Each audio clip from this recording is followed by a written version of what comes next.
Ching! And Charlotte! Paimon never thought she'd see you two together. Nice to see you again, Traveler and Paimon. Oh, we're not interrupting anything, are we? Not at all. I wasn't in the middle of an interview or anything. I was just asking Miss Kuching about purchasing a kite.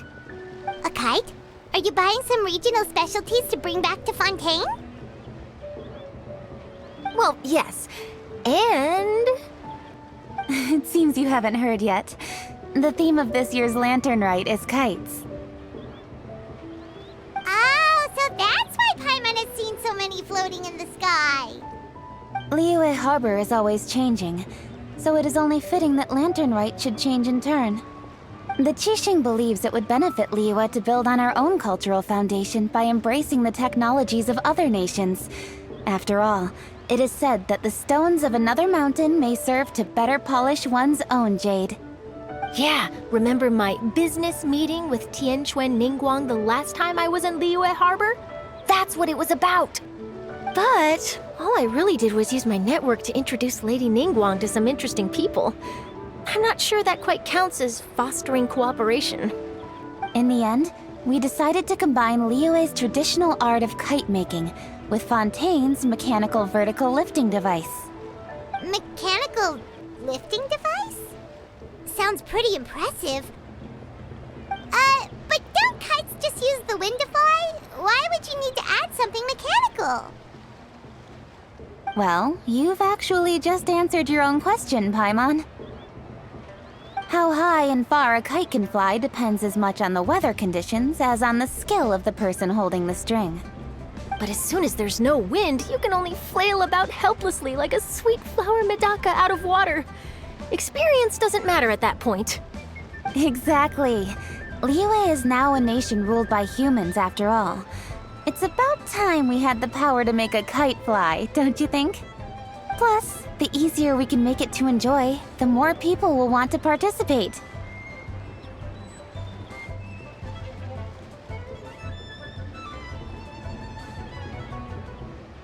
Right? I also thought it was a novel idea. Plus, it shouldn't cost much to do. With Miss Charlotte's help, everything has gone smoothly. Our new mechanical kites are already available to purchase from a stall in the harbor. We're having trouble keeping up with demand. We also gave quite a bit of thought to the price. We didn't want it to be too much more expensive than a traditional kite. Cool! Turns out you two and Ningguang like playing with toys just as much as Paimon! Toys? They're not exactly toys. You see, Miss Kuching? That does seem to be everyone's first reaction. Although kites are one of our most time-honored cultural relics, outside of their use in certain ceremonies, I suppose they're considered playthings more than anything now. But to me, there's so much more than that. Think for a second about how remarkable it is that a flimsy paper kite attached to a string has the capacity to touch the sky. It is this slight piece of paper that also carries the weight of Liyue's cultural traditions. There's an old poem that goes, "O kite born of paper, flying true and sound, a lone traveler wanders, just waiting to be found."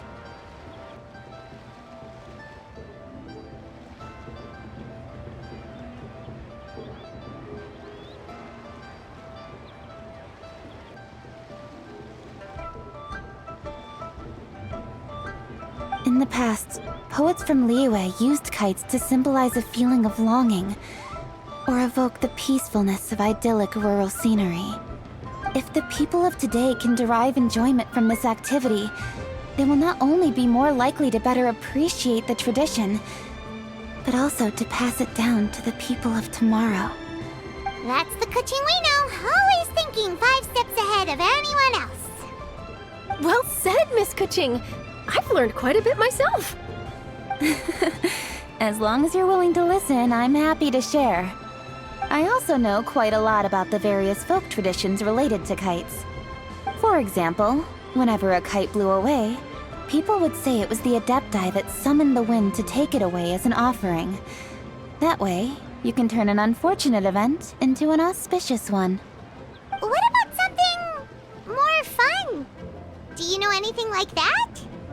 More fun. Let me think. Oh, I suppose we should first talk about how kites are made. It's another one of our precious forms of traditional craftsmanship.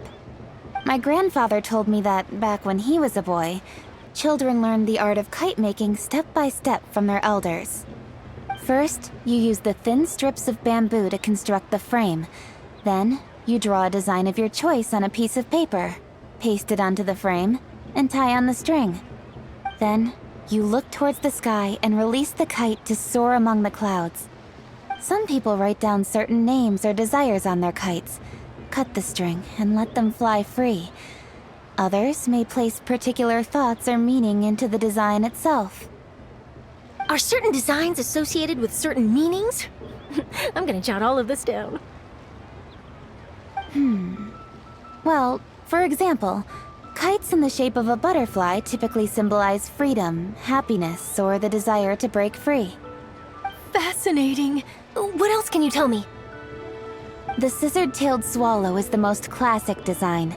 It symbolizes good fortune and joyful tidings. Different colors also have small variations in meaning. Are these commonly understood meanings and symbols in Liyue? Kind of like the language of flowers in Fontaine. I believe so. Most have probably heard something about it from their elders at some point. If you're interested, Miss Charlotte, I have several books on the topic that I could lend you. They could be a useful reference. That would be a huge help! Great! Looks like I've got the outline for quite the article on my hands. Perfect! We're gonna take a look around. Then I'll show Miss Charlotte to my home for a little while.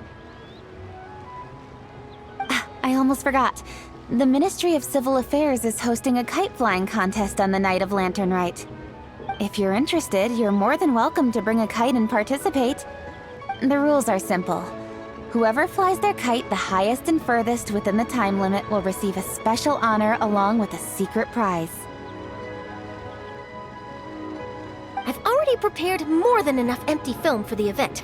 I can see the spectacle already. Oh, Paimon was on board the moment you said secret prize.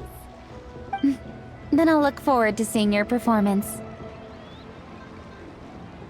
You bet! See you then!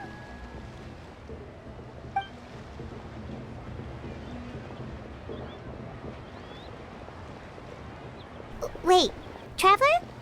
Take a peek to your right. Do you see those two people lurking over there? Is it just Paimon? Or were they staring at us the whole time we were talking to Kuching and Charlotte just now? They seem fishy. Great, so it wasn't just Paimon. Do you think they could be treasure hoarders? They always seem to be stirring up trouble during Lantern Rite.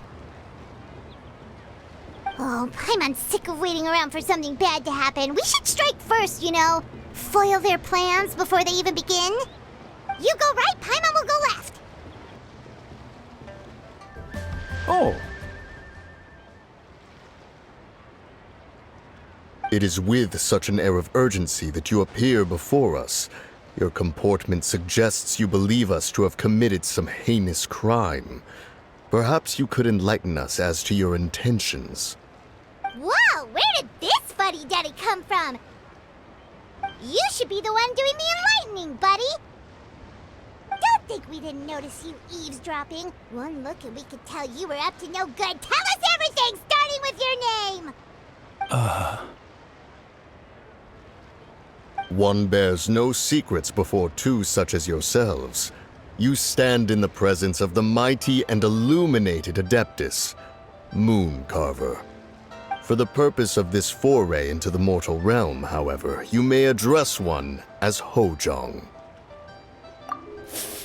You kidding? That deer's got his head stuck so far up in the clouds, there's no way he'd humble himself down here with the rest of us. You may want to hold your tongue, Paimon. Don't think that Paimon is gonna believe you just because you know her name. Let Paimon guess. You're supposed to be Mountain Shaper, right? Indeed. Mooncarver and myself have descended upon the mortal realm for a visit. The two of you may call me Jiahu. Huh. Looks like you did your research. But in our experience, the harder you try to lead us on, the more likely it is that we've got a big fish on our hands. We'll go straight to the Millilith and have you arrested for impersonating Adepti! Preposterous! Utterly preposterous! Right! Tell us something that only an Adeptus would know. And it better not be some common knowledge that any person on the street could tell you. During the last lantern rite, we gathered at Mount Hulao with Rex Lapis and made use of Cloud Retainer's supreme cuisine machine to prepare bamboo shoot soup. Perhaps you have some recollection? The flavor of that soup was more than enough to whet one's appetite. As such, Cloud Retainer assented to my use of the device beyond that singular occasion, providing other recipes to boot. Since then, one has dabbled in the pleasures of the culinary arts whenever time allows. Dabbled? Upon one's last sojourn to your mountain, did you not immediately attempt to hide the device behind a chunk of amber as soon as one's presence was known? Did one not speak up on your behalf but a moment ago? This is how you choose to repay that kindness? One is simply trying to emphasize the veracity of our claim. That does not mean you should reveal personal matters so readily. They might think one bears no difference from Cloud Retainer. Forget it. One does not have the breath to waste on such petty trifles. That might have been more detail than we needed. Seems like you two are the real deal, and Paimon sorry for suspecting you. But, for beings as forgiving as yourselves, this is just water under the bridge, right? You indeed have an agile mind.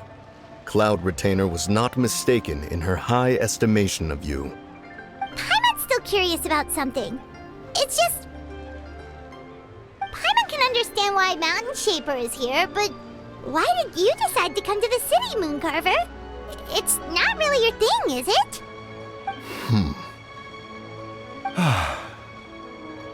It is but an inevitable eventuality. Long have the mountains remained strangely idle since Cloud Retainer's move to Liyue Harbor.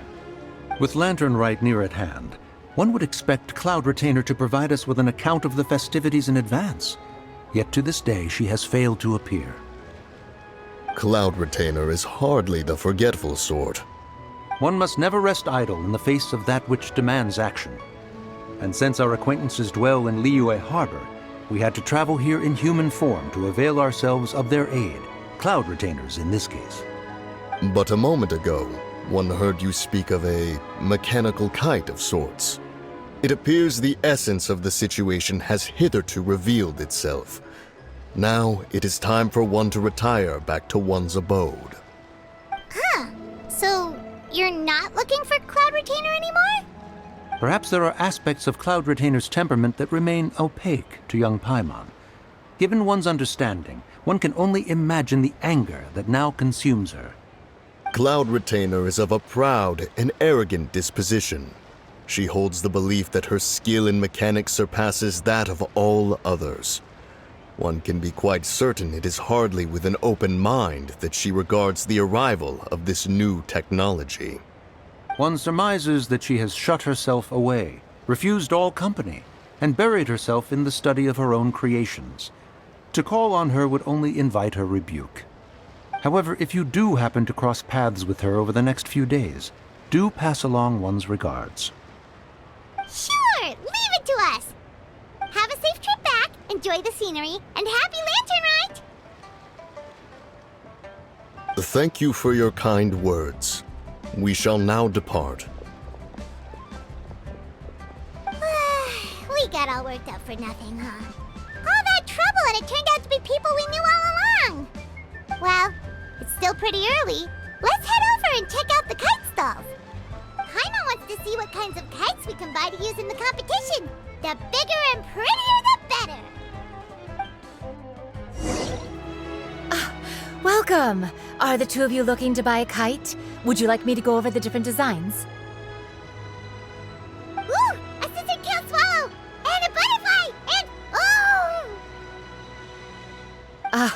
This jade chamber design is our newest. It's been selling like crazy over the past 2 days. Does it also have a unique meaning? Of course. The jade chamber symbolizes wealth and abundance. The kite bearing its design is said to bring riches in the future to those who fly it. Oh, now that's Paimon's kind of kite. I apologize for the interruption, but are all your wares in order, Miss Chэнgyuan? Yes, they're just over there. The paper, bamboo, and dyes. All the necessary kite-making materials. Wonderful! I'll pack them up and get a guard to deliver the goods to Yilong Wharf for you. Yilong Wharf? Oh, wonder what that place is like during Lantern Rite. Paimon would love to go take a look. Well, if the two of you are interested in going to Yilong Wharf, then could I trouble you to find Gaming and deliver these goods together? Is Gaming the guard you just mentioned? Well, yes. The communications office handles shipments and transports around Liyue. He works for the Secure Transport Agency, one of our sub-organizations. The problem is, many of my colleagues have taken leave during Lantern Rite to spend time with their families. So, our available workforce has seen a dramatic decrease recently. If you were willing to help out, then I could get a head start on my next appointment. You do seem really pressed for time. Of course. Hard work deserves ample rewards. Now, at this time of day, Gaming should be somewhere in the vicinity, but just follow the main road until you see the head of a Wushu dance costume. Should be on your right. Be sure to come back if you'd like to buy a kite. I'll even give you a discount. Wait, I thought we had an agreement. Loser buys dim sum tomorrow? Look at you, scowl like that for much longer and your face might stay that way. Hey now, don't be upset. How about this? You extend the invitation, and I'll pay. No way, Gaming. You're always the one picking up the tab. I'm not trying to be a sore loser. I just didn't expect you to come from behind to win like that. That was nothing. All in a day's work, friend.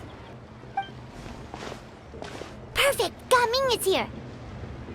Sorry to interrupt, Gaming. We just spoke to a guy from the communications office who needs you to deliver some goods to Yilong Wharf. Oh, that must have been Longzhou. Looks like I've got work. Gotta go. Sure, go do your thing. Let's have a rematch when you get back. I won't let you win so easily next time.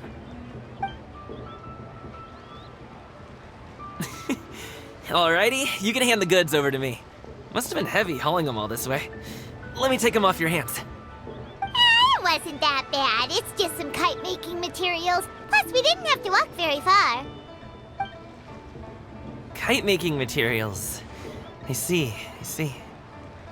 I'm glad it wasn't too much trouble, Paimon. Still, I owe you one. Ah, and you must be the traveler. It's nice to meet you. Thanks for your help. Huh?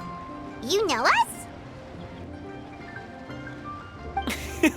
There probably aren't many in Liyue who don't. I've heard quite a bit about you two. You're quite well known around these parts. Oh, and please excuse Longzhou if he forgot to thank you. Take my thanks in his place. He's a good guy. He's just been super busy lately, running around from place to place. Don't be too hard on him, yeah?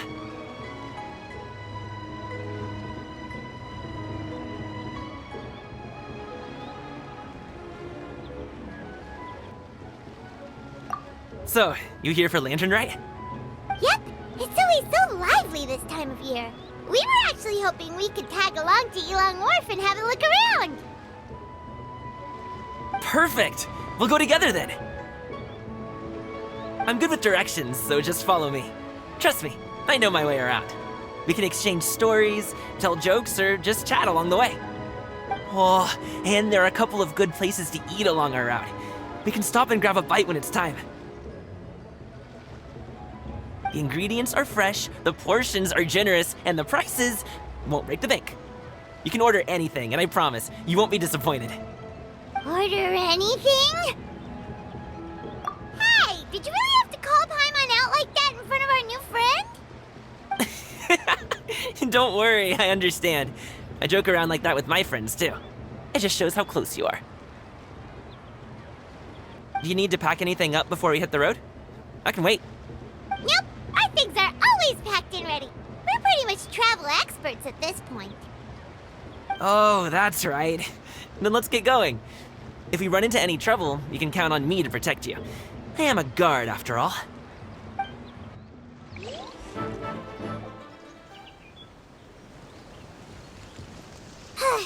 Seems like we really can't go anywhere without running into treasure hoarders, can we? Yeah, it's not uncommon for deliveries to get intercepted. That's why this job needs guards like us. Paimon was impressed by your moves back there. You seem like a real pro at your job. Oh, that's not a skill I learned on the job. It's just a hobby. Have you ever heard of wushu dancing? Really? Wushu dancing is famous in Chэньюй Vale. Performers might be invited to promote the opening of a business or to spread good fortune during a holiday season. But I must admit, it has nothing on the popularity of the Liyue Opera. I'm also well aware that people in Liyue Harbor aren't exactly jumping at the chance to watch wushu dancing. So, it's not something I do full-time. Huh? You have 2 jobs? How do you have the energy to do all that? It's not that tiring. You just have to take a rest. Ah, Paimon gets it, so you must sleep a lot then. Not really. Just yesterday, I stayed up all night playing cards. Oh. Let's go. The docks are just up ahead.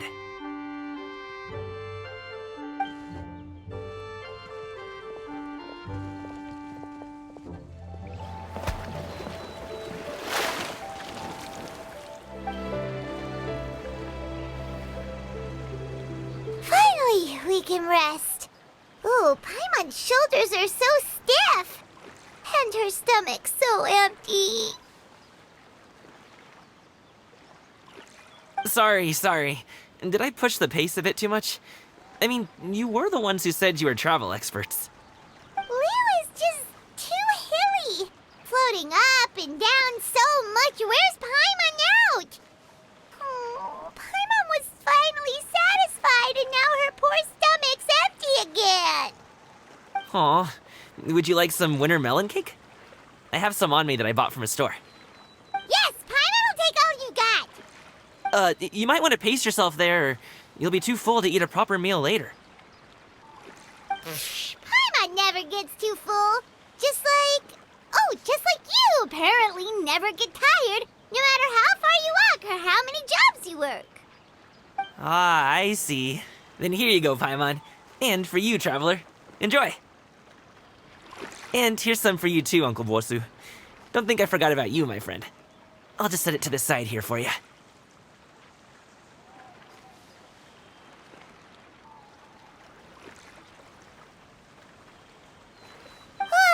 That hit the spot.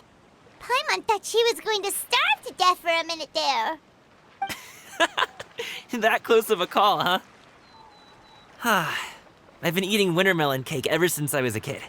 You can buy them from all sorts of places, whether it's a small vendor on the side of the road or a big restaurant in the city. But each place produces cakes with a slightly different flavor. If you like these ones, I can give you the address of the shop I bought them from. I'll just have to check when we get back. Oh, all my jabbering must be making it difficult for you to enjoy the scenery in peace, huh? Don't be afraid to tell me to zip it for a little while, okay? Really, I won't be offended. It's okay. Paimon is kind of enjoying listening to your chitter-chatter. Aw, a fed Paimon is a happy Paimon, huh? Hey, Paimon can be in a good mood anytime she wants. Need some fresh bamboo for this.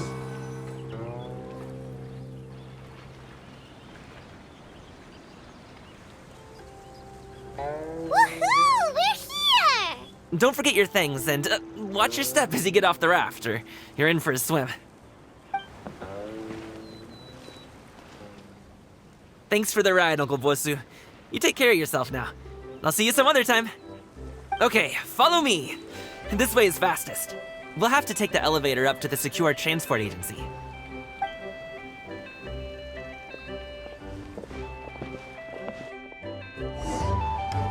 Oh, well... how should I put it? Come on, spit it out! Do you see that group of people over there? Those are my relatives. Wow, you sure have a big family. Once they start buying things, they won't stop perusing till it gets dark. This is bad. They're your family, not your arch enemies. What's there to be afraid of? Unless... Oh, did you do something horrible to them? No, it's not that. I'm just not that good at dealing with my family. It would be best if we could steer clear of them. I'll explain more when we have the chance, but right now, we've got a job to do.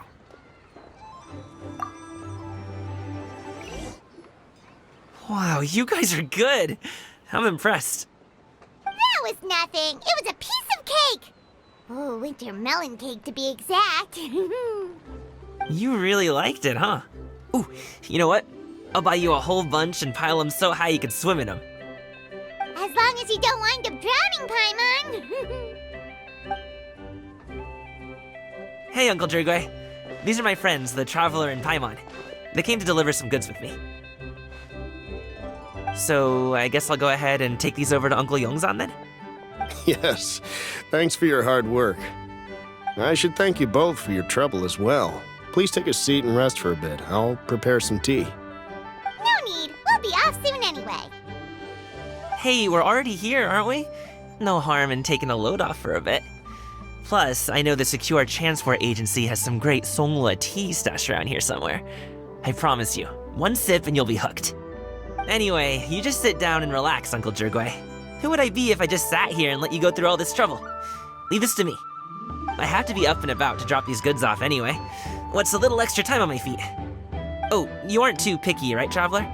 I know Paimon prefers things on the sweeter side, so I won't steep the tea too long. And I'll add some dim sum pastries on the side. Aw, you noticed what Paimon likes? How long have you two known Gaming? Oh, not long at all. We just kind of tagged along on his trip to Yulong Wharf. He's just a super welcoming guy. We became friends, you know, just like that. That's just how he is. He's the attentive sort, really knows how to look after his own. A while ago, one of our guards had to take off work, said his joints were hurting due to the rain. Gaming personally went all the way to Boo Boo Pharmacy to get some medicine for him from Dr. Baiju, then traveled through the night to deliver it back to him. That young man has such a good head on his shoulders. How can anyone not love him? I mean, there is his dad, but, well, ask anyone else. Uncle Yongzan says he doesn't have the personnel to spare for this delivery right now. So what do you think, Uncle Jirgui? Should I go ahead and deliver it instead? It feels like we've troubled you enough already. It's kite-making materials, though. Could be for a kid. I'm sure the sender wants it delivered before Lantern Rite. Oh, by the way, here, have some tea.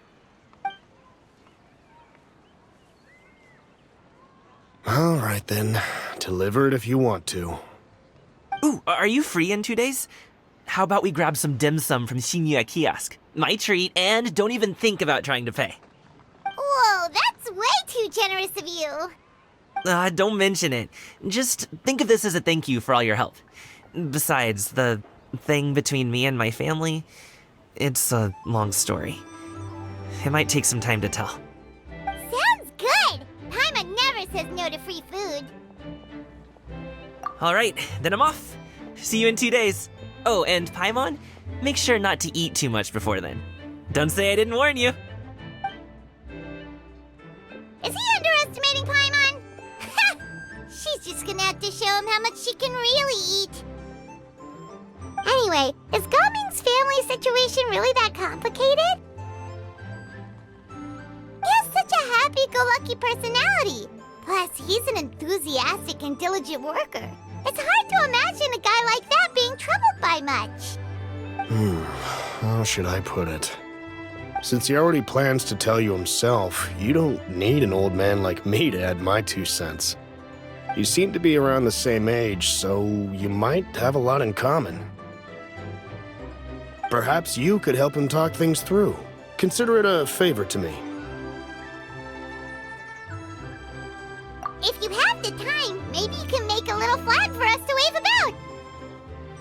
It can say, "We provide aid in spades." Couldn't hurt to advertise our services, right? Well, I can certainly arrange that. Is there anything else you wanted to say? Wait, seriously? Paimon was just joking, but if you're going to get us something, she'd much rather have winter melon cake instead. Seems like Gaming really has rubbed off on you. Would you like some more tea? I think there's some left. No thanks. We came all this way and still haven't gotten a chance to look around the wharf. We should see the kinds of kites they got. Maybe they'll have ones you can't find in Liyue Harbor. All right, then. Please do let me know if you'd like more tea. You're welcome to stay as long as you like.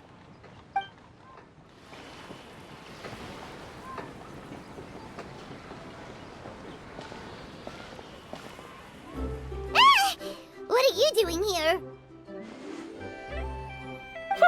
The way you speak, one might have presumed you were displeased to be in one's presence. Take note, Paimon. You could learn a thing or two about how to respect your elders. Ugh, starting on the elder stuff already, huh? Shouldn't you be back in your cave tinkering away at some kite-related thingamabob or something? What brings you out here? And what's with that huge box next to you? Ah! Paimon gets it. You're here to do some shopping, aren't you? And what of it? The Qixing's decision to integrate Fontanian technology into said kite-flying competition is of no consequence to oneself. Did you expect one to willfully compete against the whimsical trends of worldly sentiment, or perhaps even fall to petty sulking over such? It's not that we think those things exactly. That's just what Mountain Shaper and Moon Carver told us, or Tia something and Ho. Paimon can't be bothered to remember what their aliases were called. Anyway, they went to Liyue Harbor to look for you. They even asked us to pass along their regards if we ran into you. Oh, huh. Tianyin?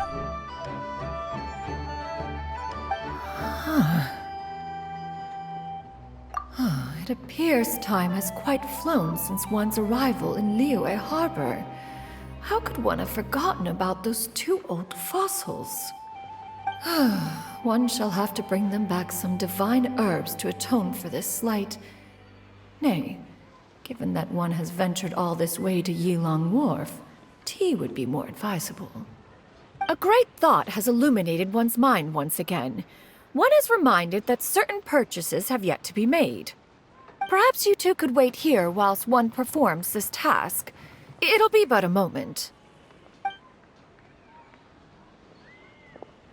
Huh? Wait, here? You really just gonna ditch us here to watch your stuff? Oh, that woman really just does whatever she wants. Hey, not you too, Traveler! Oh, all this Paimon ditching is super not appreciated. Just come back soon, okay? Paimon doesn't want anyone to try and steal his stuff. Welcome. Please have a look around. We only sell teas of the finest quality, sourced directly from Chaoying Village. Might I recommend the Sunglo variety? It's one of our specialties. Now, that sounds promising. One will bring some back for those old fossils, and all will be well. 2 boxes will do. Wonderful. By the way, we're actually running a special lantern rite promotion. Buy 3 boxes, get 10% off. 4 boxes will net you 20% off. 20% off 4 boxes. This merchant strikes a fair bargain. One might as well give some to Morax and Ping, too. Then 4 shall suffice. I see. Are you intending to give these as gifts? If so, perhaps I can interest you in these exquisite gift sets. Buy 10, get half off. Look at the magnificent design, and the red ribbon gives quite the festive flair, don't you think? Such a gift would be sure to impress any lucky friend or family member. 10 boxes. seems rather excessive. But if one factors in the conqueror of demons and one's disciples... 10. A nice round number, don't you think? Of course you do. I'll even shave a little extra off the price for you. That is agreeable. One will, I will have these boxed up then. Of course, right away. I see you have quite the eye for fine items, mademoiselle.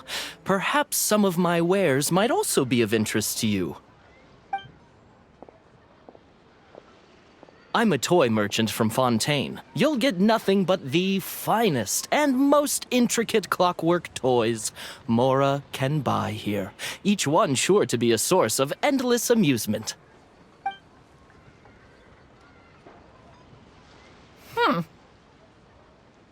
Perhaps you could enlighten me then. When should said amusement be derived? Well, that is, of course, best understood by playing with them yourself.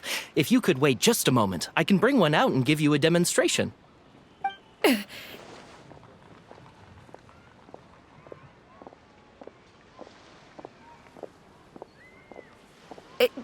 There is no need for that. Mademoiselle. Give me your newest and finest model, and be sure to package it securely. Ah, of course. Here you go. The instruction manual is... I can do without, thank you. Many watchful eyes surround this place. If one were to be spotted purchasing a mechanical toy such as this, a child's plaything no less, it would only invite scandal. There is no harm in bringing it back to study in secret.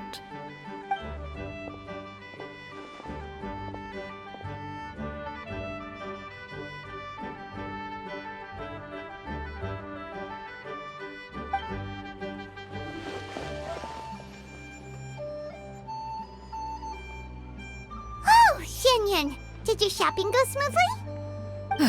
Naturally. One may not delight in social interactions, but that does not mean one lacks said faculties.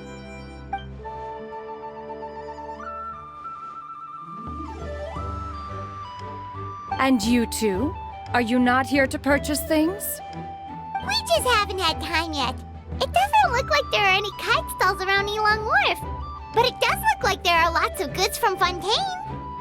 You are also planning to participate in the kite flying competition, then?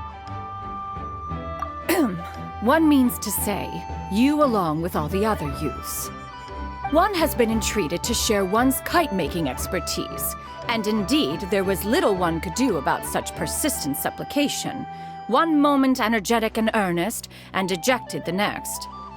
One had no choice but to acquiesce to these requests, and thus, one will be organizing a kite-making workshop to provide personal instruction in this art form. Oh, who will be participating then? Shuyu, Shenhe, Ganyu, and Yayo. Wow, that's quite a few people. Also, this is all pretty well, Xianyun, but it's not like you have to make your own kite to participate in the competition. You can just buy one ready-made and call it a day. Ha! You speak of those equipped with the mechanical lifting device, do you not? 'Tis nothing but a crude piece of mortal machinery. The mechanism that one has developed was the fruit of millennia, of meticulous study. Let us not speak of the source of the mechanism's power, but rather its structure. It is composed of materials as light as bamboo and as strong as iron. This composition grants it the lightness of weight to ascend into the sky and the durability to follow the wind for many a mile. It is built with a series of intersecting rods that... Never mind. It is unlikely the two of you will understand, even should one expend the effort to explain. One is better off saving one's breath. It sure seems like you want to talk about it, though. So, will you be attending the workshop or not? Huh? Wait, you've been trying to invite us this entire time? All right then. No need to prepare the materials in any case. One has it all sorted. Arrive at Mount Outsong in 2 days. I shall be expecting you around midday. Are you leaving? Don't you want a guard to help you with that big box of yours? Surely you jest. One goes as one pleases. For what reason would one need to rely on another?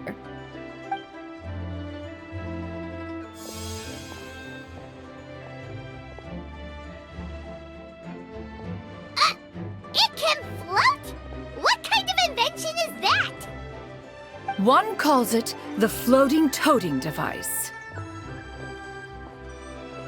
Huh. She seems pretty proud of that one. Look at her walk down the street.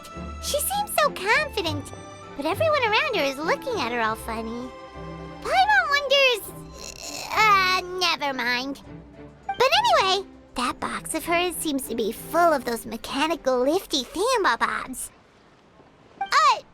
Not that Paimon was peeking or anything. She just, got a bit unsteady for a second and accidentally brushed the embroidery on top.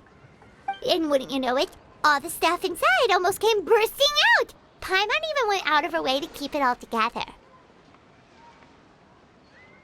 All Paimon say is that Chэньyuy sure does try hard to save face. What did she call it again? A crude piece of mortal machinery? Paimon bets she just can't wait to take it apart and see how it's made. Totally. We should probably act like we didn't see anything, though. You know, in consideration of her feelings and all. After all, that is the propriety with which one should comport oneself. When it comes to an elder, right? Oh, you're here early. I just ordered. The food should be out in a second. Sit down, sit down. Let's all take a seat. Here, hand me your cups. Oh, thank you. Wait, you weren't supposed to drink that, Paimon. That was for you to rinse your utensils. That's a thing?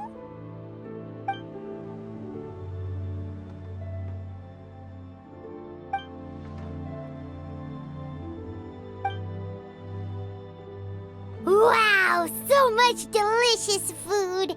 Do you really eat all this just for breakfast? That's just how we do it where I'm from. Most of the time, though, I don't eat lunch after dim sum. Oh, that's good to hear. Paimon doesn't need to worry about holding back then. Eat, eat. If it's not enough, we can always order more. Oh, and there's tong soy coming as well. I don't usually have that in the morning, but, well, since everyone's here, I just had to order it. What about you, traveler? Is the food to your liking? Want some more seafood congee? Let me refill your bowl. Paimon's gonna take you up on that. Fill it up nice and full and make sure she gets a few extra shrimp. Thanks!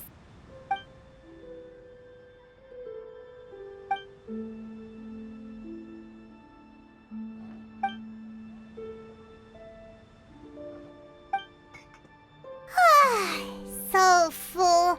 That meal was so satisfying, it even gave Paimon some extra brain juice. Oh, listen. Paimon's figured it out. Let's think about this for a second, Gaming. You invited us to this awesome restaurant and ordered a whole table full of expensive dim sum just for the three of us. Well, you must be hiding the fact that you're some young master from a rich family. That would explain why you try to keep your friends and family away from each other. Are you confusing me with Xingqiu? Huh? You know Xingqiu?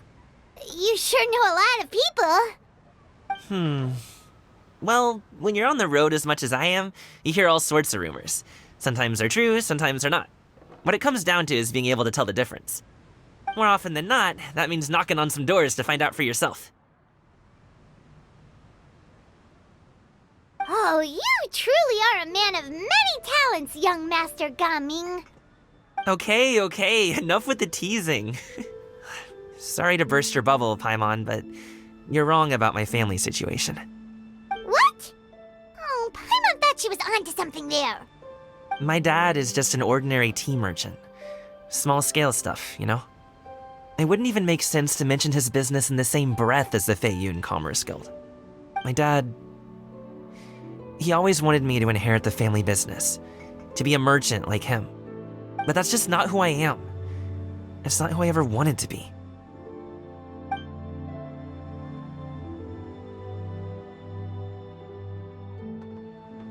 Have you ever talked to him about it? You know, about your interests and aspirations and stuff. Of course I have. I told him I wanted to be a wushu dancer. That I wanted all of Tevat to see what I could do. According to my dad, though, that wasn't a real job. Just a child's pipe dream. Oh, that's terrible. I'm sure he thought I would come around eventually, but wushu dancing has always been the only thing I wanted to do. One day, he tried to get me to visit some other tea merchants to start building the right relationships, but I refused to go. We got into a huge fight. We were this close to throwing hands. In the end, I was so angry that I ran away from home. I haven't been back since. Don't get on my case just yet, okay? It's not like I think I'm completely without fault. No, I know that it wasn't the right way to go about things. But my dad's stubborn. No matter how hard I tried to convince him, it just went in one ear and out the other. There was no changing his mind. I knew talking would only get me so far, but if I made it big in Liyue Harbor, the results could speak for themselves. Coming. But I'm sure you both already know how that's going. Wushu dancing's just not that big in Liyue Harbor. In the past, I would go door to door from store to store, asking if they would be interested in hiring a performer. Most times, I wound up eating nothing but humble pie. And you can't just rely on dreams to put food on the table, right? So, I found a job as a guard to make some money. And now I have enough to get by and then some. Still, change takes time. Gotta take it slow, you know? Paimon understands. Okay, enough of all that serious talk. Our tea's getting cold. Ooh, let's do something fun this afternoon. What do you say, huh? I'll organize. Actually, we kinda already have plans this afternoon.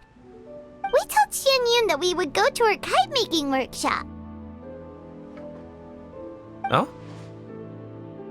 Are you interested in kite-making, Gaming? Oh, no. It's just that I happen to know Auntie Chэньyui. That title certainly humanizes her a bit. Oh, I know that she's an Adeptus. I met her during a delivery once. But hasn't she been in the city lately? She's even tried, with some limited success, to change her terms of self-address or something like that. She came to see me a few days ago to ask about luminescent dyes. Oh, wait a second. She doesn't plan on putting those on a kite, does she? Is that not something you can do? It's one thing to use it on cloth, but applying it to paper is another matter entirely. Why couldn't she tell me what she wanted them for? Yeah, she does seem to have trouble with that sometimes. It would be such a shame if everyone worked so hard on their kites only for them to get ruined in the end. Okay, I'll go with you. If Auntie Chэньyui wants to use those dyes on a kite, the formula will need to be changed. Great! The more the merrier!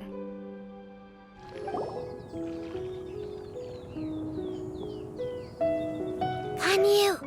Ganyu! Come on, wake up! Some friends have arrived! Hello, friends.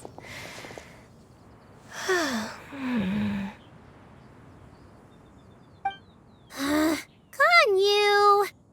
Oh, I have some mint oil. Perhaps we should try that. A guest at Wanmin Restaurant recommended it to me. I've tried it.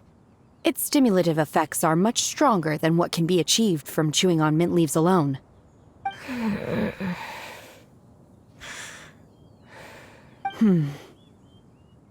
Apologies in advance. Wait! Shenhe? Not there!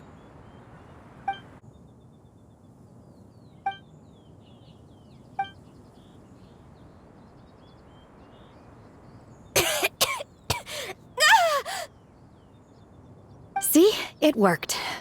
She's awake. Are you okay, Ganyu? Do you need some water? Or maybe something to eat?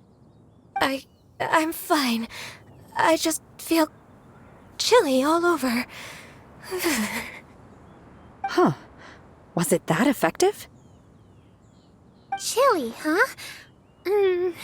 Master always says a cool head leads to a calm heart. So, does this mean that heat's what we need to help you, Ganyu? Paimon doesn't think that's what the expression means exactly. I feel a bit better now. Was I asleep?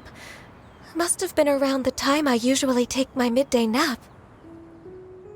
Did you not sleep last night? That does seem to happen to you often. Perhaps you should come work at Wanmin Restaurant with me. We get off at 10 on the dot every night without fail. I could never. I'm sorry. I seem to have missed your name. You are... Me? My name is Gaming. I work as a guard for the Secure Transport Agency. Gaming. The name sounds familiar. I believe I've heard your name mentioned around the Ministry of Civil Affairs.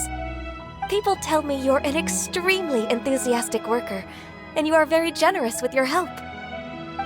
Well, you know me. Or, I guess you don't. My name is Ganyu. This is Shenhe, and this is Yao Yao. It's an honor to finally meet you all.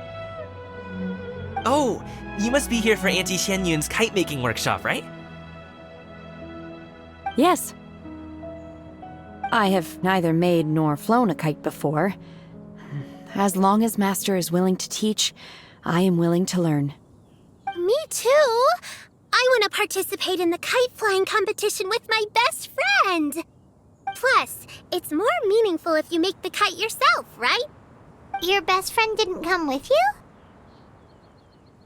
Well, Chi-Chi's been super busy helping Dr. Baiju lately. I'll meet up with her later and give her a huge surprise. Oh, I also brought bandages and ointment with me today. It's easy to cut yourself when working with bamboo, so I thought I should come prepared. Wow, you're really thoughtful. As for myself, I'm afraid I lack some of my companion's enthusiasm. I was originally planning to buy a ready-made kite and just enjoy the festive city atmosphere with everyone. But Cloud Retainer is always going out of her way to look after her juniors, wanting us to have the best there is. She always puts us before herself. Huh. It was so thoughtful of her to arrange this workshop, so I simply couldn't let such consideration go to waste. My motivation for being here might be a little different, yes, but I'm ready to put in just as much effort as everyone else. Well, we're all here, but where the heck is Xianyun? Shouldn't she be here by now? Who is it that speaks of oneself in such an ill-tempered tone? Oh, come on! You clearly heard Paimon! Master stopped to buy grilled tigerfish to share with everyone. Come get it while it's still warm.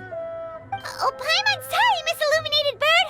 Paimon always knew you were the smartest, coolest, and prettiest Adeptus. Someone as wonderful as you is sure to have brought enough for Paimon as well, right?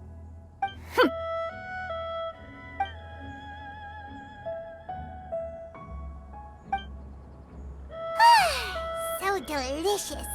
Paimon's life is complete! It appears that we've ended up with quite a few participants indeed. Go ahead and divide yourselves into small groups. The materials are over here. The regular dyes and luminescent ones have been clearly marked. Use them as you see fit. As for how to make the kite, one assumes you all made sure to listen to the instructions one provided while we were eating. Yes? Are there any questions? Paimon may have focused a little too hard on the eating and less on the listening. Paimon knew she could count on you, Traveler! One will wait under this tree and avail oneself of the cool air while one digests. Do not hesitate to seek one's company if you have any trouble, questions, or simply want to chat. we're not in any hurry to get started. Why don't we go see what the others are up to? Hey, Gaming, want to team up? Huh? But I have to participate? I thought I'd be done for the day after adjusting the die formula. You're that unenthused by kite making, huh? That doesn't seem like you. No, it's not that. It's just... it would take too long to explain. I guess I'll just make one then. What shape should we go with? How about a butterfly?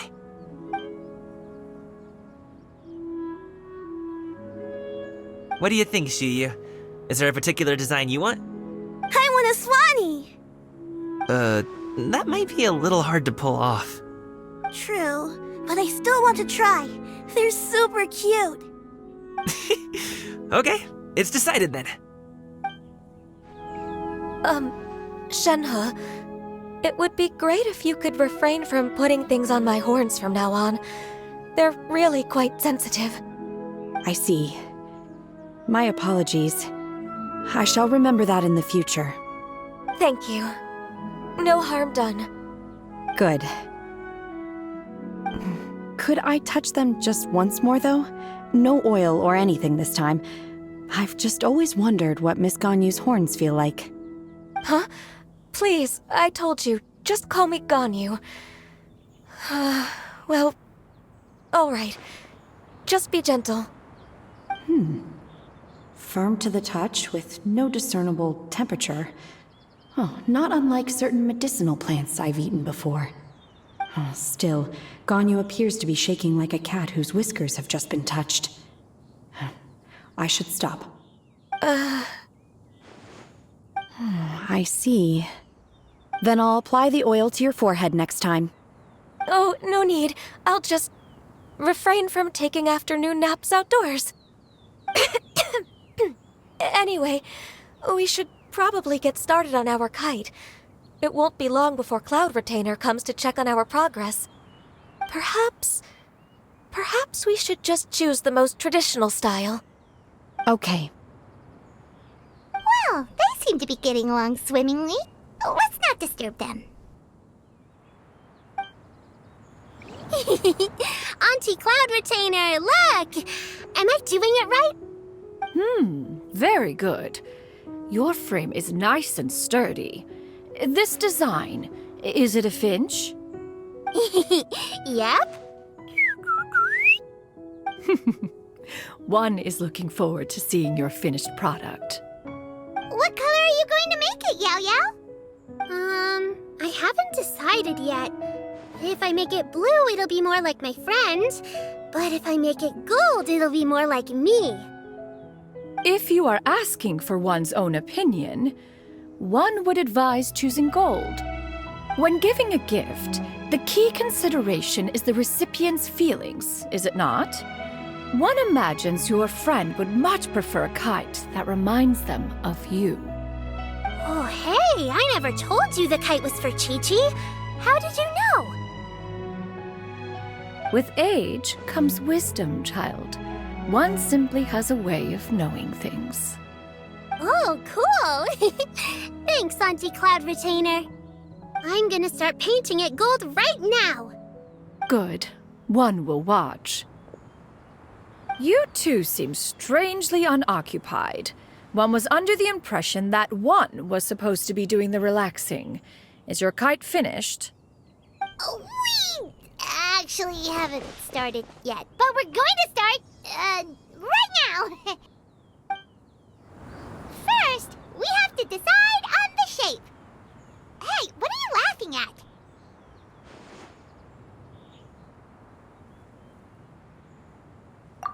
Oh, that's not a completely crazy idea.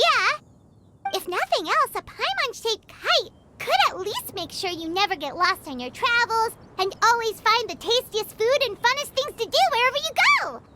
Maybe we're not exercising enough artistic license. Ooh, we should exaggerate this a bit. How about this? The word Paimon means the guardian angel of travelers.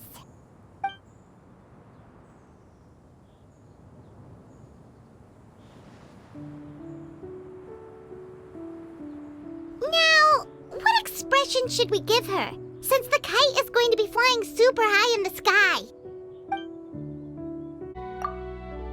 It's too high! Someone save Paimon! She's about to faint! Now that we've decided, let's make it happen!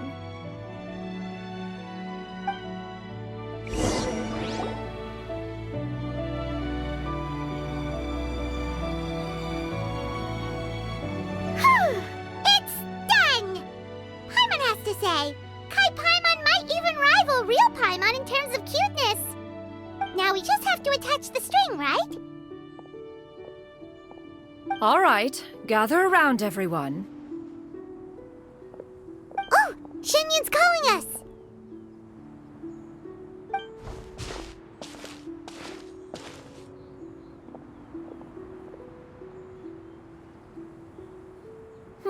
Let one take a look.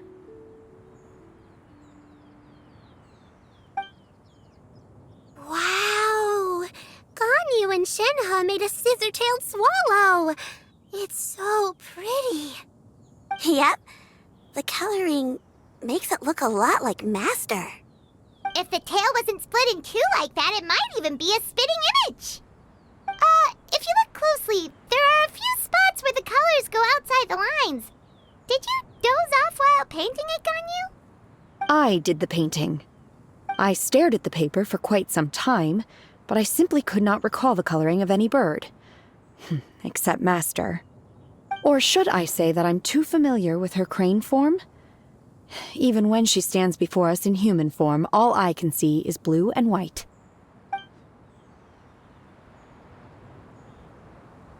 Oh, well, now that you mention it, Paimon can see it too! Exactly. So I simply closed my eyes and painted from memory. No way. You can paint with your eyes closed? Wow, the disciples of Adepti really are something. You are most filial, Shenhe. One is flattered by the likeness. The Swanee that Gaming and Shuyu made looks very majestic. I'm sure it'll look even more impressive as it soars through the sky. The eyes and ears glow in the dark, so you're sure to see it at night. Your golden finch is cute too, Yao Yao. It's all thanks to Auntie Cloud Retainer's guidance. What about your kite, Traveler? Ta-da! Here it is! That's hilarious. Why does Paimon feel like you're laughing at her and not with her? I'm just admiring the expression you chose. Whether the kite soars high in the air or comes crashing straight to the ground, it's still fitting. That's quite the impressive feat, actually. Is that the Jade Chamber? Oh?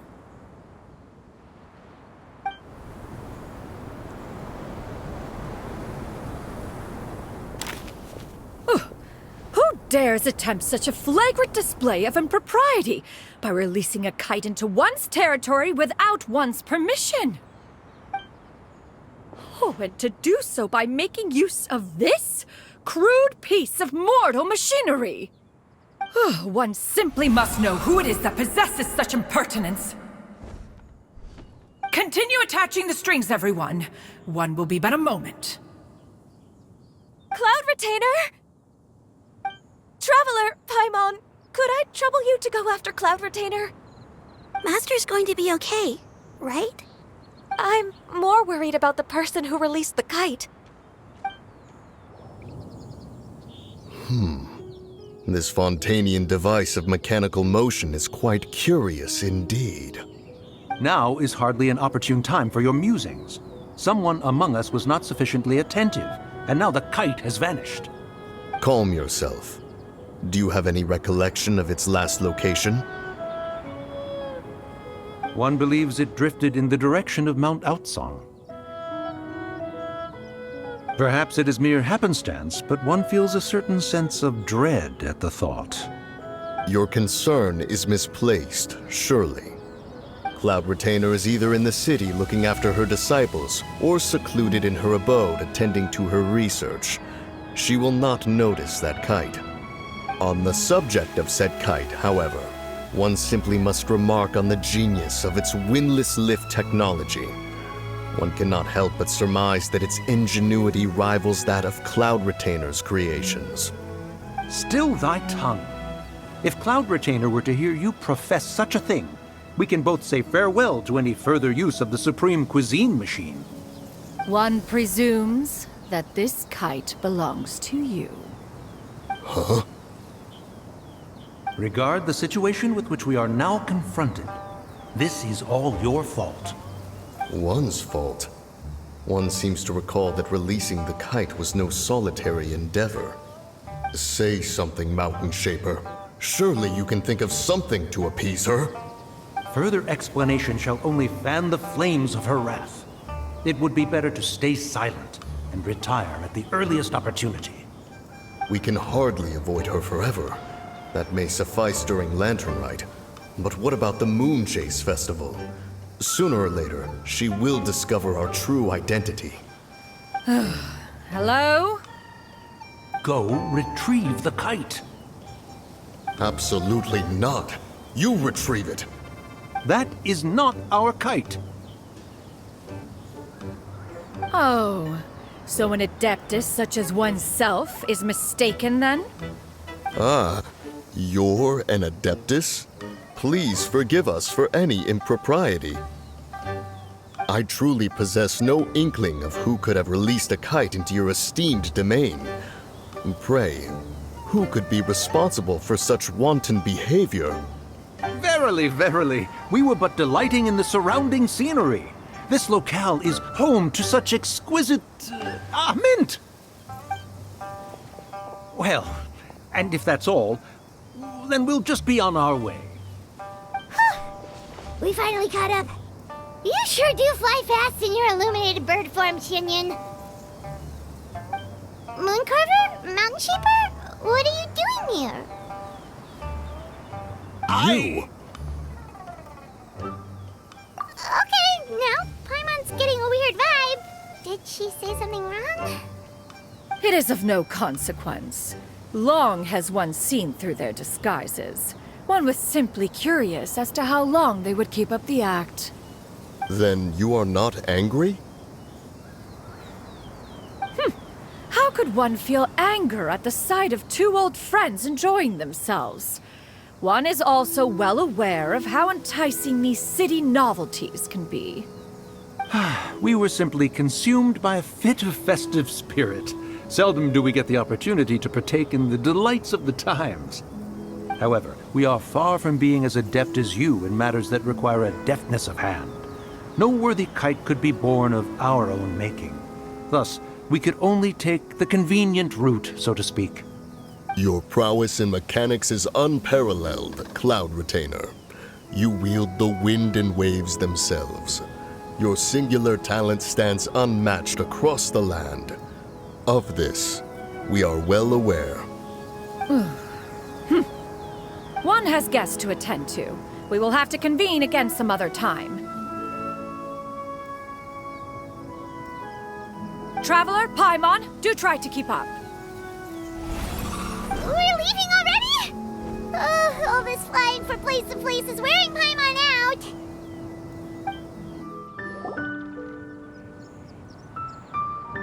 They're back.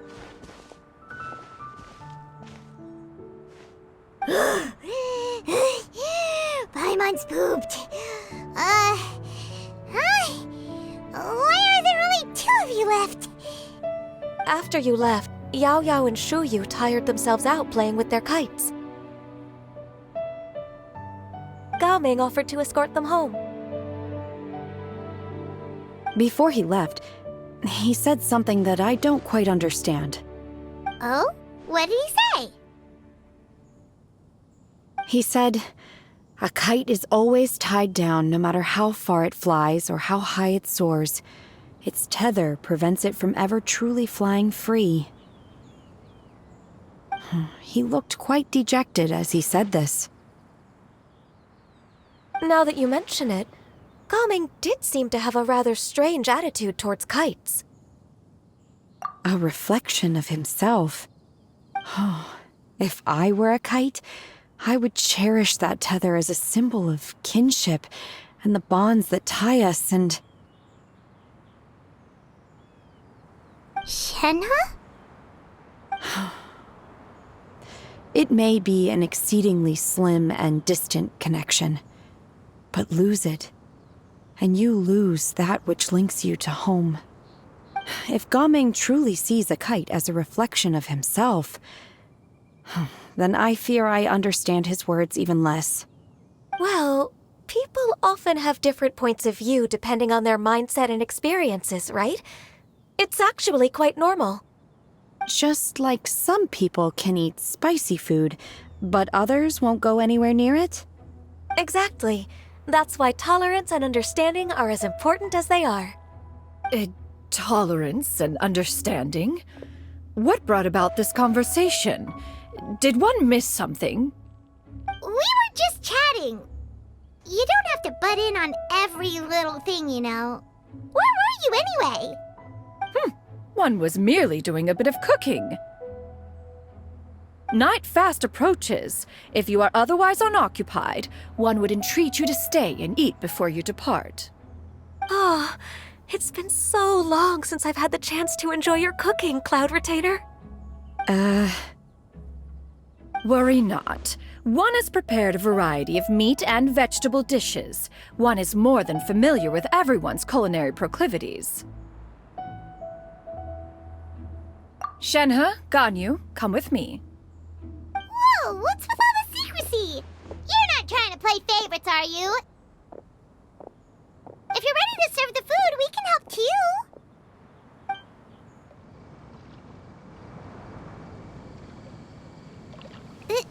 This is...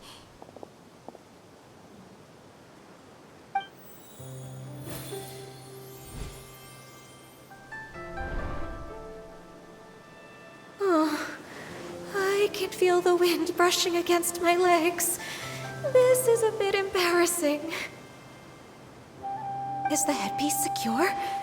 I should have asked Cloud Retainer to check before I stepped outside.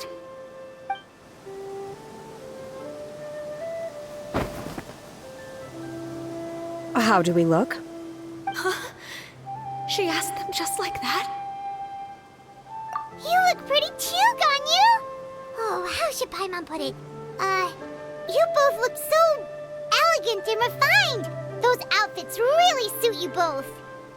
Given that one employed the services of the best tailor in all of Liyue, one would expect nothing less. What colors have you been partial to lately, Shenhe and Ganyu? Lately? Why is Cloud Retainer suddenly asking about what colors we like? I like black. One is gratified to see one's disciple has inherited one's own tastes. The color black doesn't get dirty easily, a virtue I've come to value recently. And you, Ganyu? I favor blue and black. And the material is sufficiently comfortable, yes? Yes, very. I simply cannot thank you enough, Cloud Retainer. For this gift. And the kite, too. Thank you, Master. One is content, as long as you are pleased with the gift. One hopes these garments will see much use.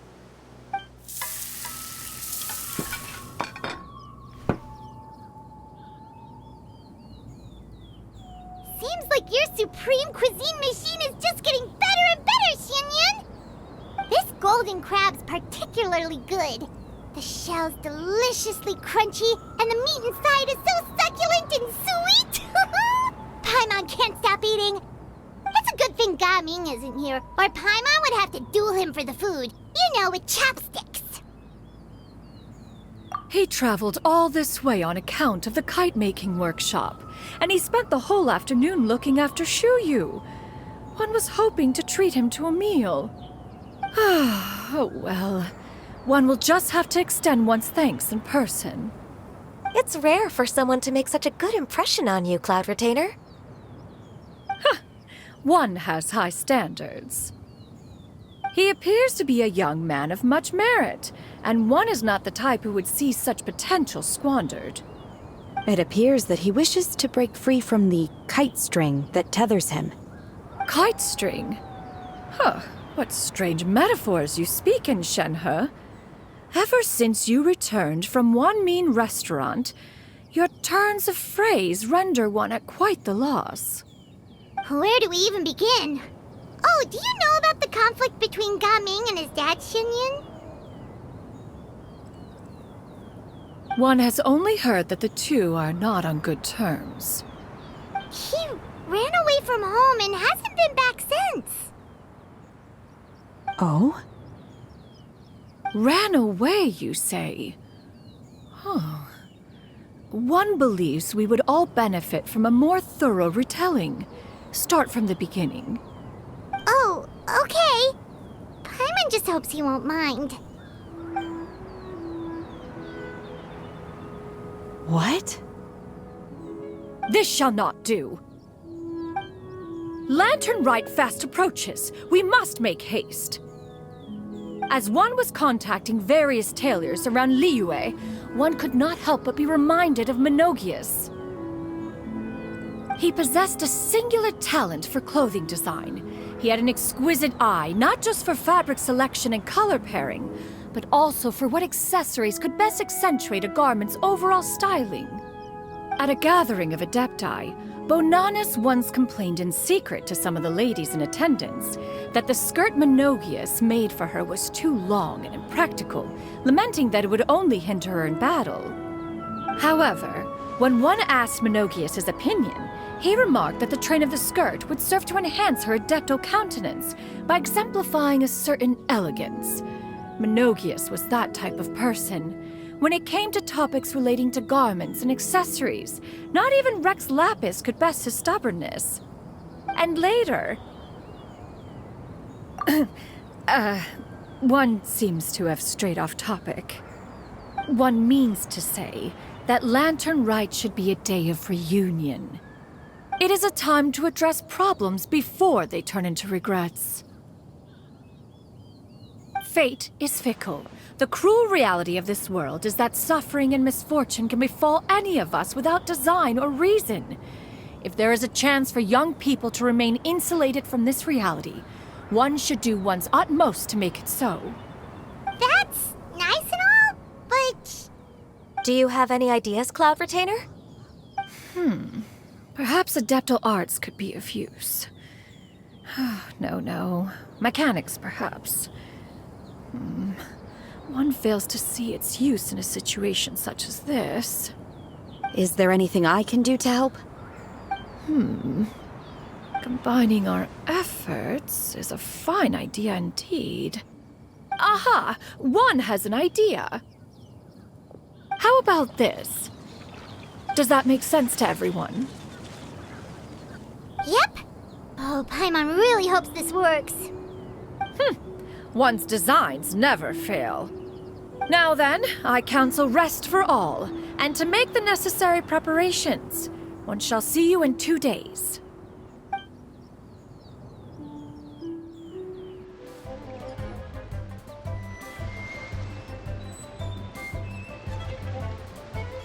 Hi, Gaming! Paimon sees you've certainly gotten an early start this morning. Playing games already, are we? Who won this time? You the one buying dim sum again? Hey, when you put it like that, it makes it sound like I'm always the one losing. Ah, perfect, you're all here.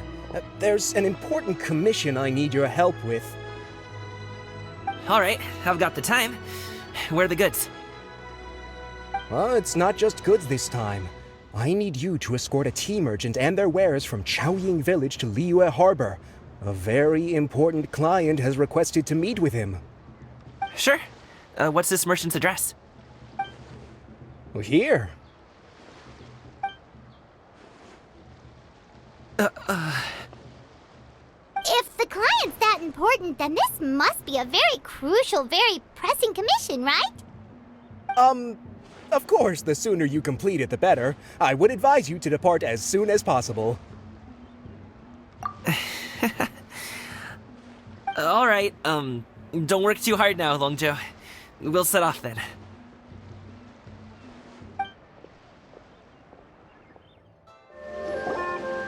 Hello, you must be the tea merchant heading to Liyue Harbor. We're here to escort you.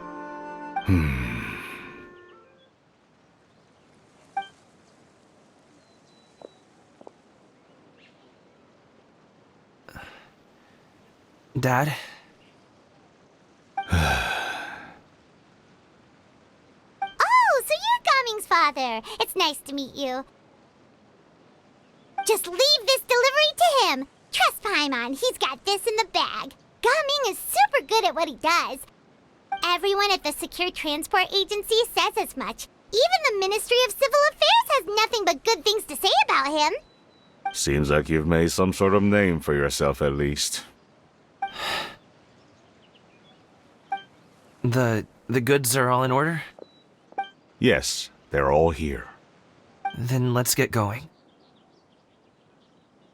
A very important client has asked for you by name. You kinda have to come with us.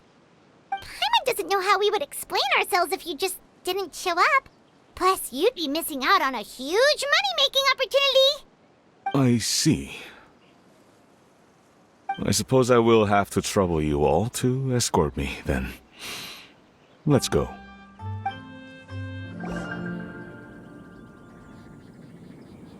This place looks nice and open. Why don't you all rest here for a second? Huh? What about you? You're not going to join us?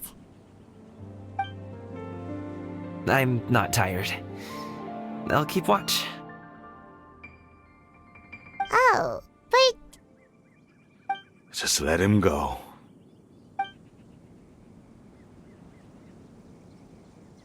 Okay, we'll just share amongst ourselves then.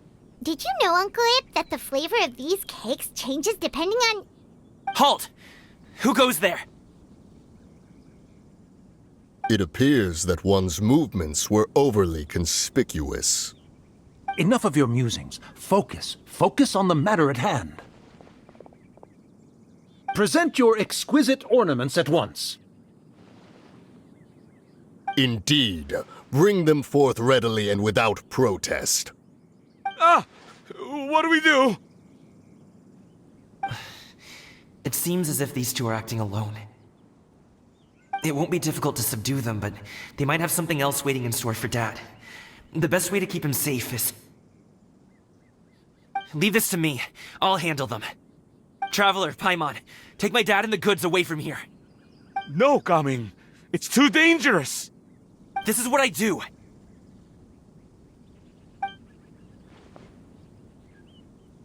A thorny foe indeed.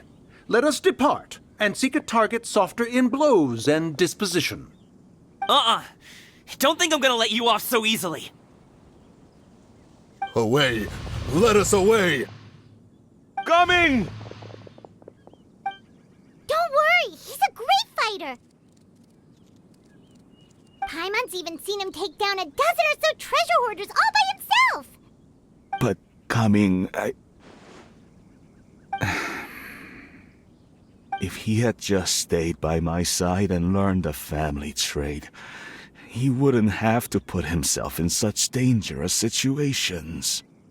We just have to trust him. Let's go on ahead. We'd best get away from here, in case there are other bandits in the area waiting in ambush.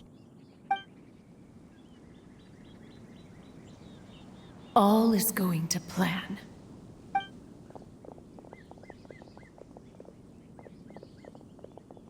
Okay, we should be good to stop here. Youngli? Oh no, what is he doing here? Good sir, please, listen to me. Reel in your line and leave this place as quickly as you can. There are bandits in the area.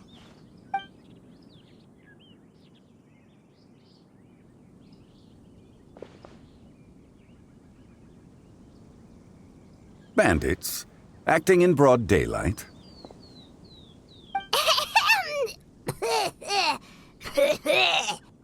Oh.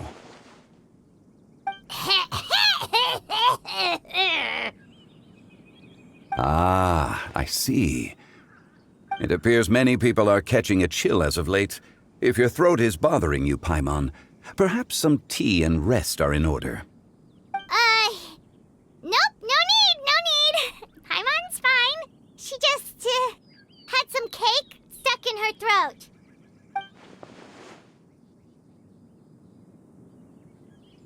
If there are indeed bandits in the area, then we should inform the Millelith at once. Oh? Well, if that's the case. Such matters are best left to those with the necessary expertise, wouldn't you agree? I suppose you're right. If ordinary people like us got involved, we would only cause more trouble. Since we find ourselves otherwise unoccupied in this beautiful area, why don't we find a quiet place to relax while we wait for good news? That would be lovely. So, Uncle Ip does have a reason to be worried. After all, Gaming, the guard we mentioned, is his son. Gaming. The name sounds somewhat familiar. Ah, yes. That is the name of the Wushu dancer who has been performing around Liyue Harbor recently, is it not? Oh, have you seen him perform? Indeed. I cannot help but admire his skill. He truly encapsulates the spirit of the Suani. Wushu dancing has become more well known in Liyue Harbor recently. However, although performers are seeing budding success, they have no doubt had to face many hurdles along the way. One's not so easily understood by spectators such as ourselves. If you ask me, what truly deserves admiration is perseverance in the face of adversity. That is a rare attribute indeed. I have heard many of my acquaintances praise Gaming for his kind, selfless, and courageous disposition. To have a child so accomplished and upright, you must be a very proud parent indeed, Uncle Ip. Seems like Zhongli has decided to skip the formalities. Well, he's a hard worker. Yes. You should be sure to tell him you think that when he gets back. Your son is young yet.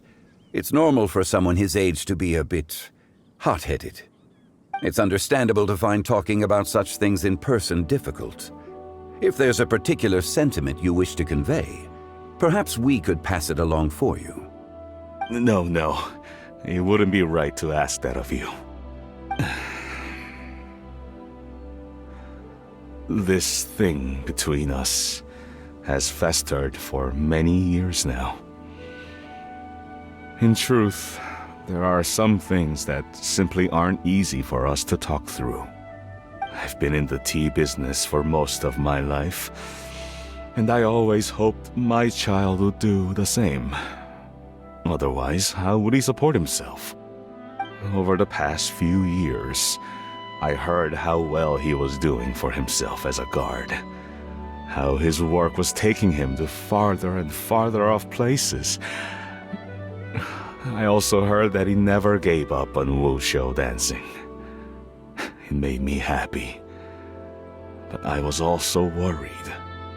When you're young, you can handle all that physically taxing work and manual labor. What young person isn't capable of making a living that way? My concern is what happens when you get old. Every time I get to thinking like that, I cannot help but be reinforced in the belief that I was right. That I was right not to give in. I often regret introducing him to Wushu dancing as a kid. If I had known how things would turn out, I would have never taken him to see those performances in the first place. It is only natural for a parent to strive to send their child down the right path. No one would begrudge you that sentiment, Uncle Ip. You need not worry. You seem quite young, Mr. Zhongli. Yet you speak with such wisdom. Perhaps I have misjudged your age. Your words are too kind. Truth be told, One of my old friends has several grown daughters. Rather than fretting about their future, however, she prefers to let them find their own way. Then she's more easygoing than I could ever be. I fear I lack such an open mind. I meant to say earlier, there is no need to be so polite. Feel free to call me by my name, Iptak. Sure. So, do you also think I fret too much, Mr. Zhongli? That's not exactly what I was hoping to convey. Only a fool would ask a parent not to worry about their child. But think of it this way. Raising a child is not unlike flying a kite. Hold the string too tight, and it can no longer soar. As my friend once said, if your children are aiming for the stars, clipping their wings will only cause them to come crashing down. You need to let out the line for a kite to soar. It seems I was too stuck in my ways. You need not reproach your heart for caring. You simply need to loosen your hold a little. Indeed, with such a big heart, why not allocate the time you usually spend worrying about Gaming to the pursuit of other things, like going for a stroll, drinking tea, or taking in the scenery? You never know what surprises could be in store. Things can change in the blink of an eye. The blink of an eye, you say? Do things change so quickly? Children grow up in quite the same way, do they not? Day after day, year after year, sometimes in the blink of an eye, but always when you least expect it. As a father, I'm sure you know that best. Yes, you can say that again. 1 second, Gaming was a kid. The next thing I knew, he was ready to fly the nest. Zhongli certainly has a way with words.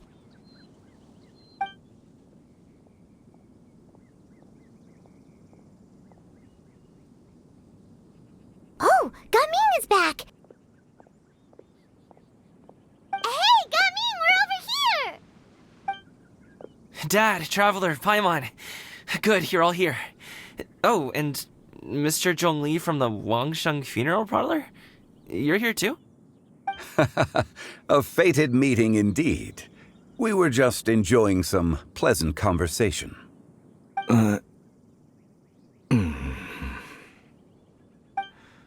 Is everything resolved? Well, you could say that. What does that mean? Traveler, Paimon, come with me. I need to talk to you. Huh? Oh, okay.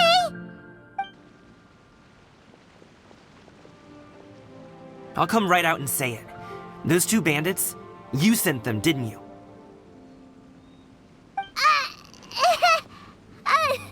So, that's how we're starting off? Can't look me in the eye, huh? Guess I'm right then. Okay, but how did you know? At first, their mannerisms seemed a bit stilted. But once I got close, it was obvious that they possessed great skills. I was right on their tail, and it should have taken only a few steps to catch up to them, yet somehow, I was never able to close that distance. People with that level of skill would have gone about things differently from the start, like sneaking up on us while we were distracted. Unless, of course, their real motive was to lure me away from the group all along. Wow, you're pretty quick on the uptake. I just have a lot of experience. I've dealt with many a ruthless bandit in my time, but I've never seen ones like them. In the end, I told them they would make good guards if they ever wanted to get back on the straight and narrow, and that they could hang out with me in Liyue Harbor anytime. You ever consider you might be a little too good at making friends? I'm guessing you guys were trying to help resolve things between my dad and me?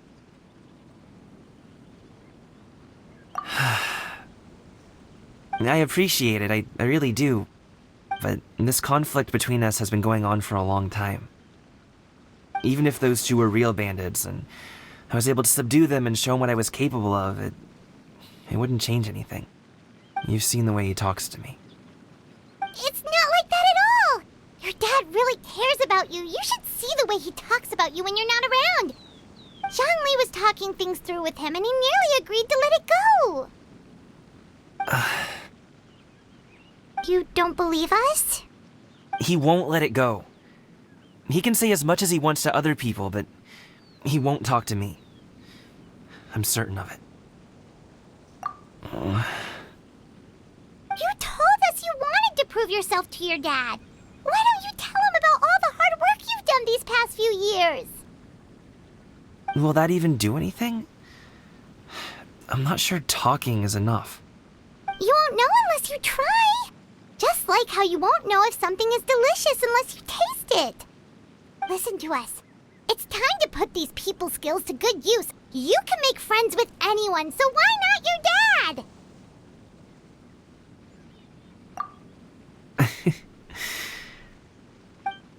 I'll do my best. You are very knowledgeable, Mr. Zhongli. I'm impressed.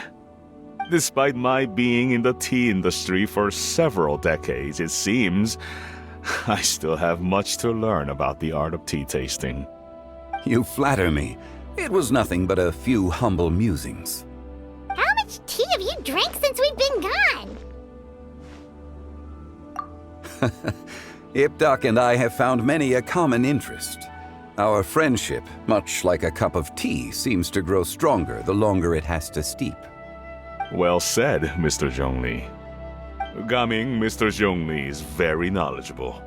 You should take the opportunity to learn from people like him when you're in the city. Huh? Oh, of course. Zhongli? I have very much enjoyed our conversation, Ipdak, but I, unfortunately, have some unfinished funeral parlor business to attend to. Oh, I hope I didn't keep you. My apologies for taking up so much of your time, Mr. Zhongli. No need to stay on my account. When you're less busy, let's find a time to meet. I'll treat you to dim sum. It would be an honor.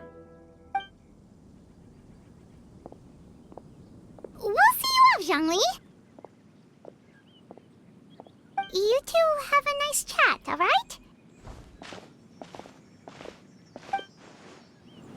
Thanks for helping us talk things through with Uncle Ip.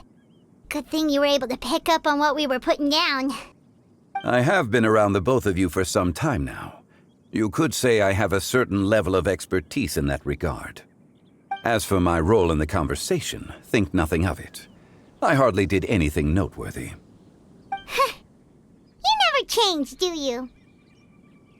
Why did you have us walk all this way? Paimon thought we just had to go far enough to be out of earshot. A friend approaches. Hello. So, you're here too? I've been here the whole time?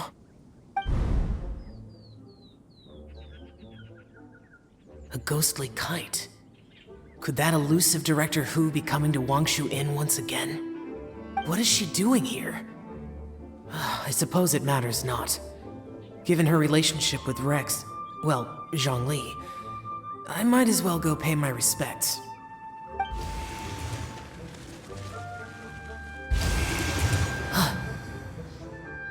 It's you! I thought you were Director Hu.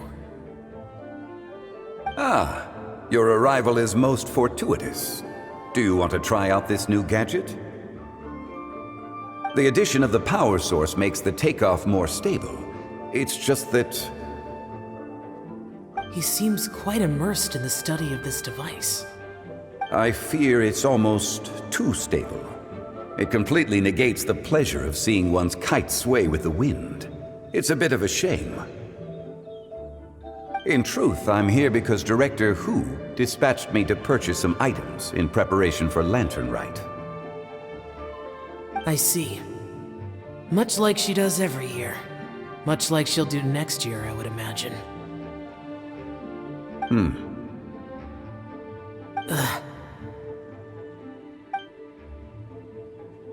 Am I wrong? Or has she once again sent you out to buy, what is it, sesame oil or something?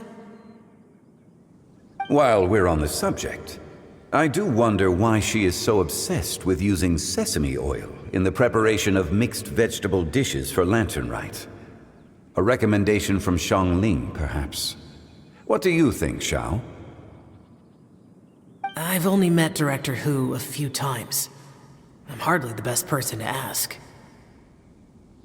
Ah, and is that not a sign that you should visit Wangsheng Funeral Parlor more often? It wouldn't hurt to grace the parlor with your presence now and again, when you are otherwise unoccupied. This one here is a traditional kite, one without any equipped mechanical device. Director Hu tasked me with studying the differences between the two to determine which one is of greater merit. Many hands make light work. Perhaps you could test out the other kite for me? All right. I have made my comparisons. If speed is what you're after, the mechanical kite is the better choice. Wonderful.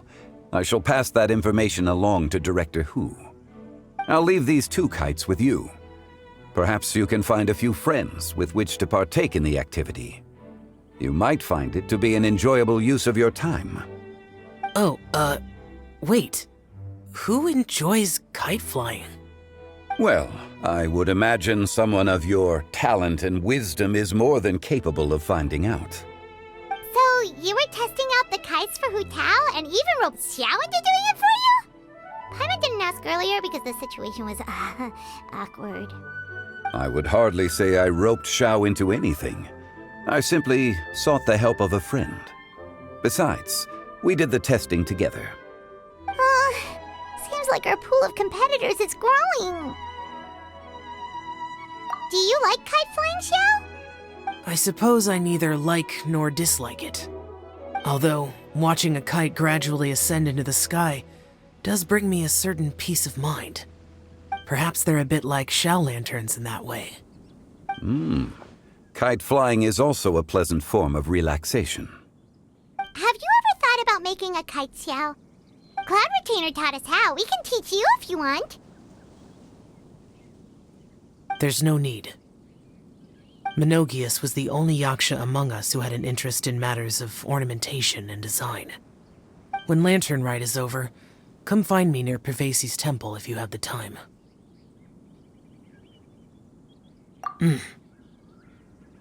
It's getting late. I should go inform Director Hu of our findings. How's she been, by the way? Be sure to say hi to her for us. The last time I spoke to her, she mentioned that she would be visiting Chaoying Village in a few days. If you have the time, perhaps you could also make the trip. If you happen to run into her, you can pass along your regards in person. We'll keep that in mind. Take care, Xiangli. See you later. See you next time.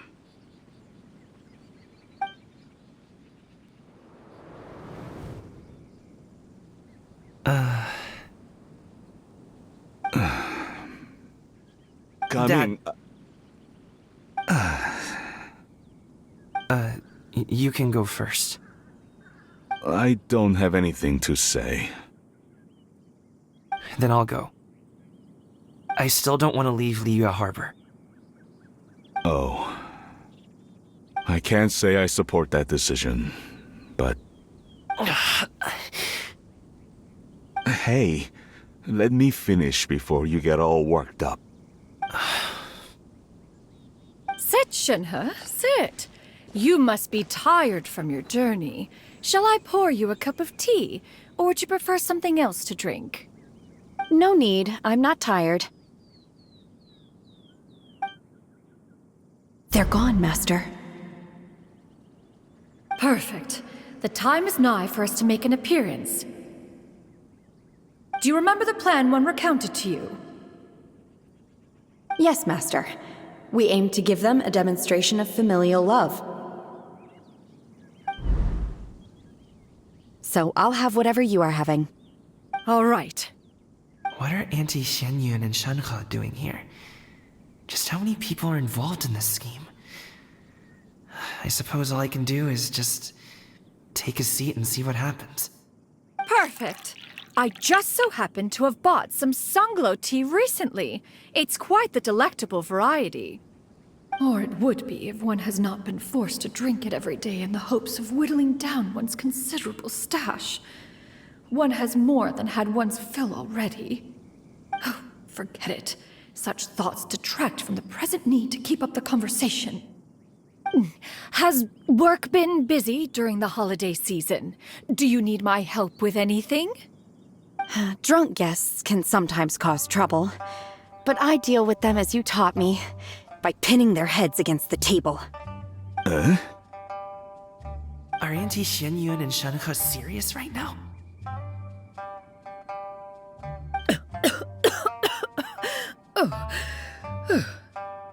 Oh dear. While one was busy orchestrating this act, one seems to have forgotten about Shenhe's various eccentricities. What I meant to ask was, have you made any new friends? We live so far from each other, it would be a great comfort to me to know you were surrounded by good companions. You already know of my past circumstances. Recently, I've been conversing with Guoba in the kitchen at night. Guoba can't talk, but his companionship is a comfort.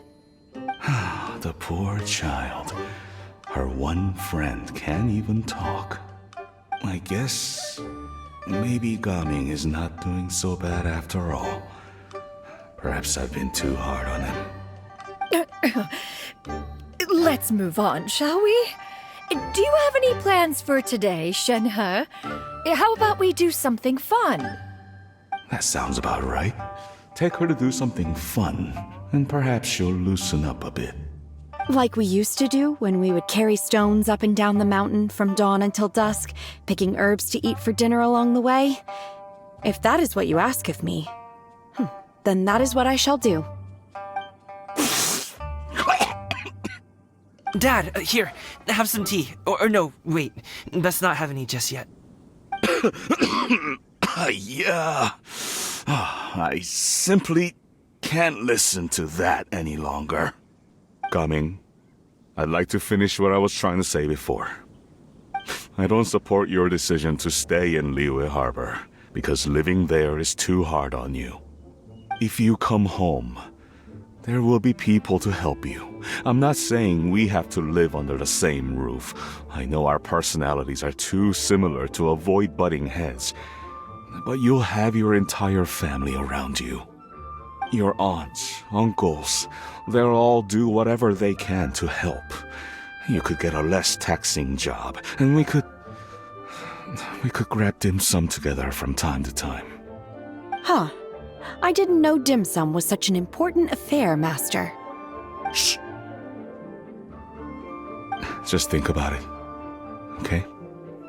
You don't have to decide now. Dad really has changed a lot. He would never have said these things to me before. But thank you, Dad.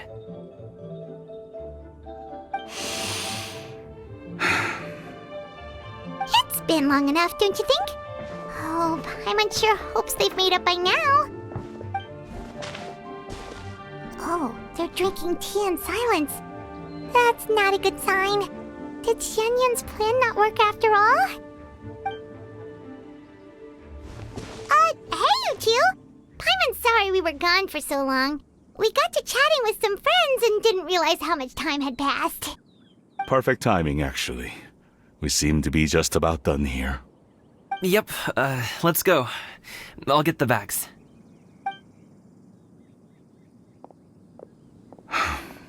Gaming has grown a lot taller, hasn't he?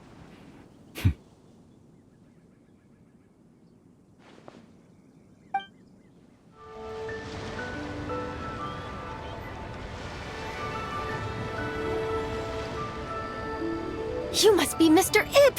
Thank you for coming all this way. My name is Charlotte, and I'm a reporter from Fontaine. You can find me writing for the Steambird. I invited you here not just to purchase your fine tea, but also with the hope that you might be willing to sit down for a short interview. What do you say? An interview? To advertise my teas? I suppose you could think of it that way. We Fontainians are big tea drinkers too. The Fontaine Market. Then I'll need some time to adequately prepare. Perhaps we could sit down and discuss the questions you intend to ask in advance. Of course, of course! Please follow me.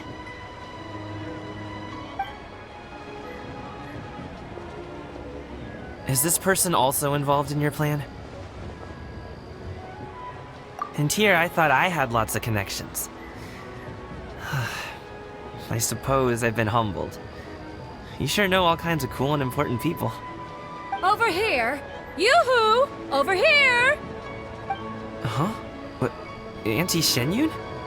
She probably wants to talk about the next phase of the plan. Let's go while your dad is still distracted. I take it that all is going well? Don't worry, Chэнhyun. Everything is going according to plan. I knew it. I knew that was all an act earlier. Auntie Chэнhyun is really something. She was so determined to help me.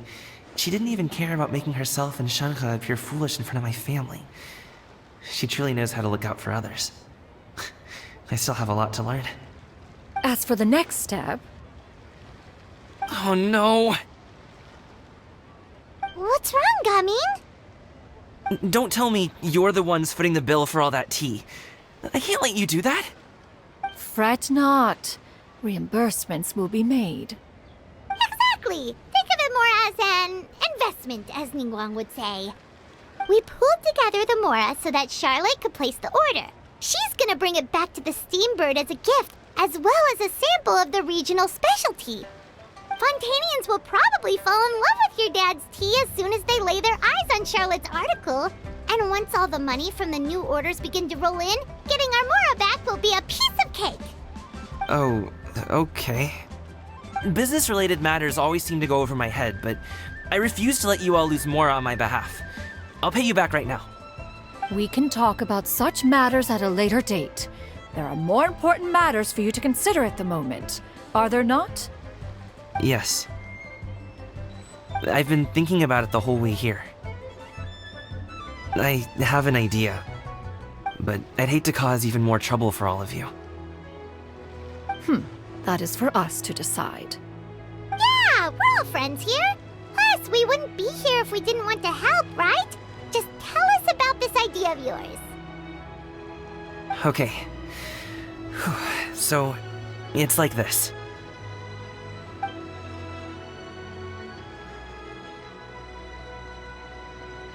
Got it! Just leave it to us. Let's split up and make it happen.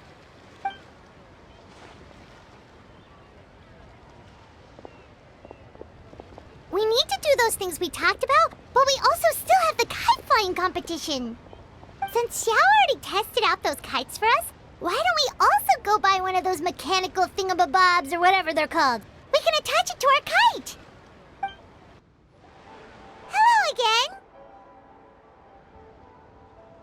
Welcome back! I see you returned from your trip.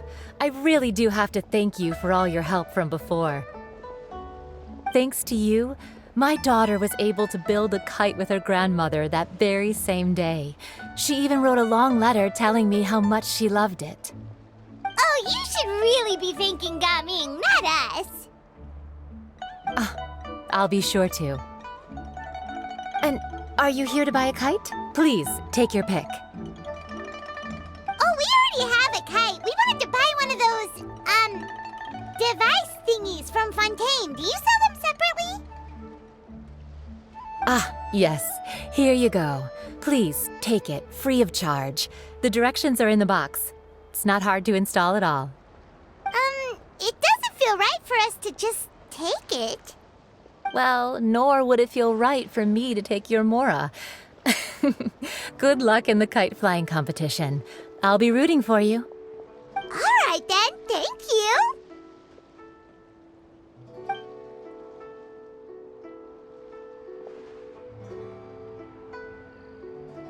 Phew, it's done. Let's get down to business.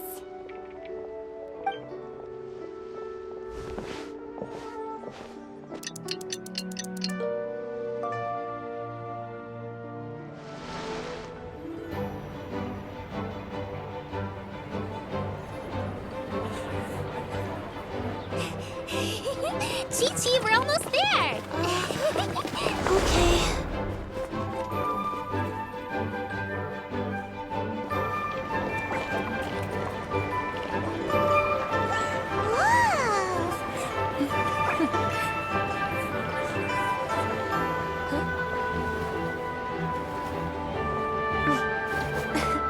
Come here, allow me.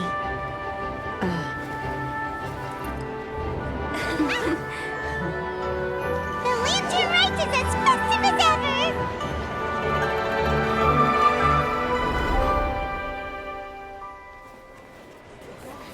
Huh? Oh, what's going on? Did something happen? What should we do? Oh, should we get the Millilith?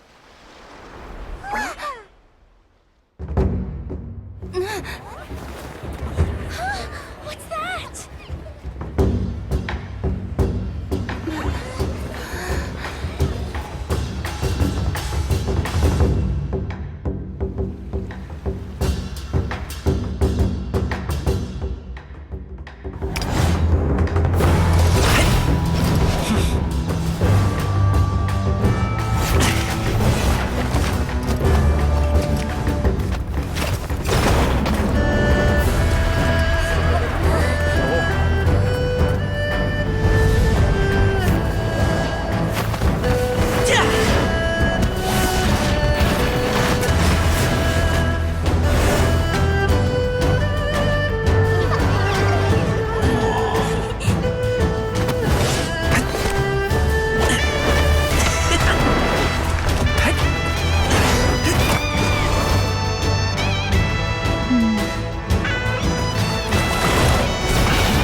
Have I taken that many pictures already?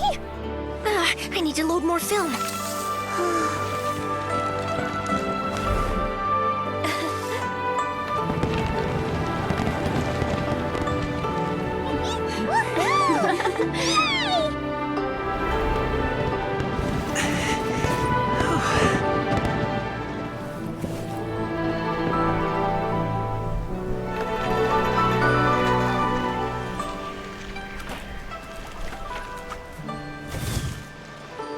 Wait, the wind.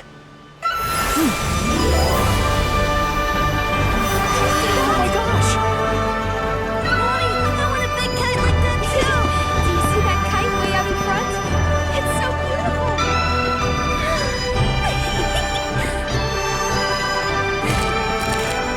Happy Lantern Rite. Happy Lantern Rite.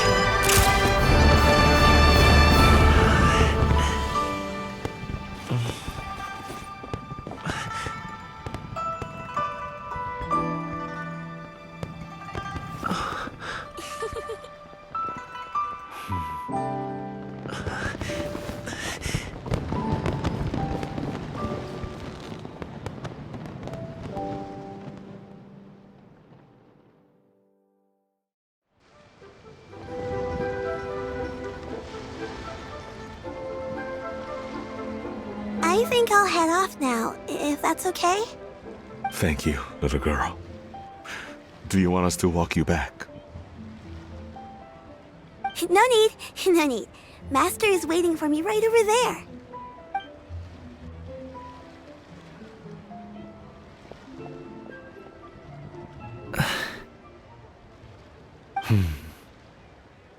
Dad.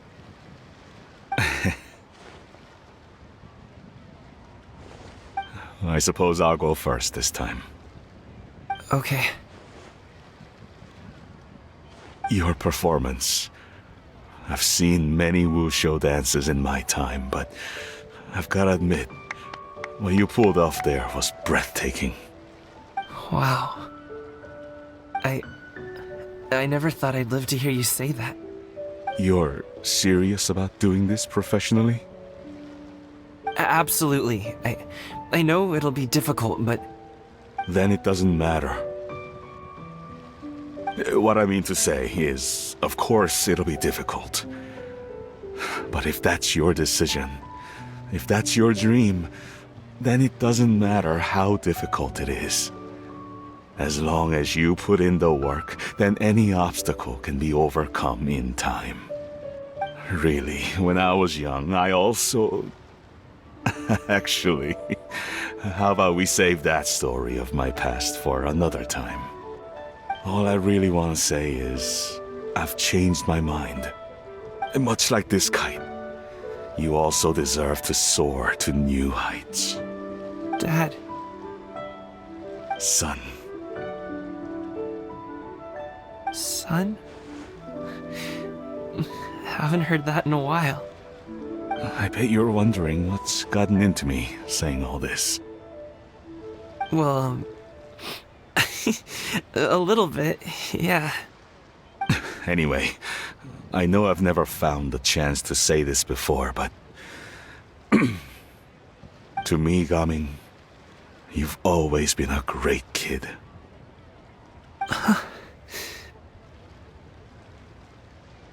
Alright, that's everything I've got. Did you have something you wanted to say, or...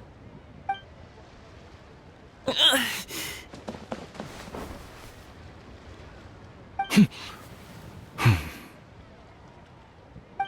the two of them talk things through like this really gives Paimon a sense of accomplishment.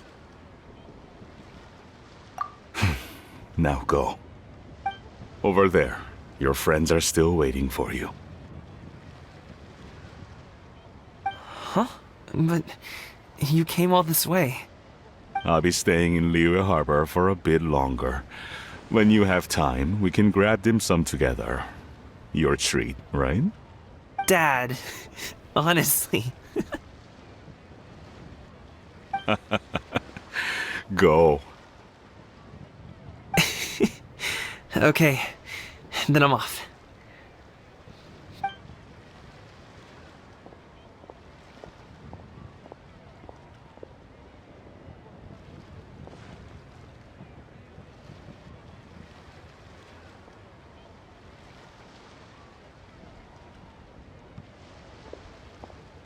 That's quite the smile you've got there, Gaming.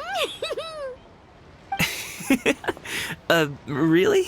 It's nothing to be embarrassed about.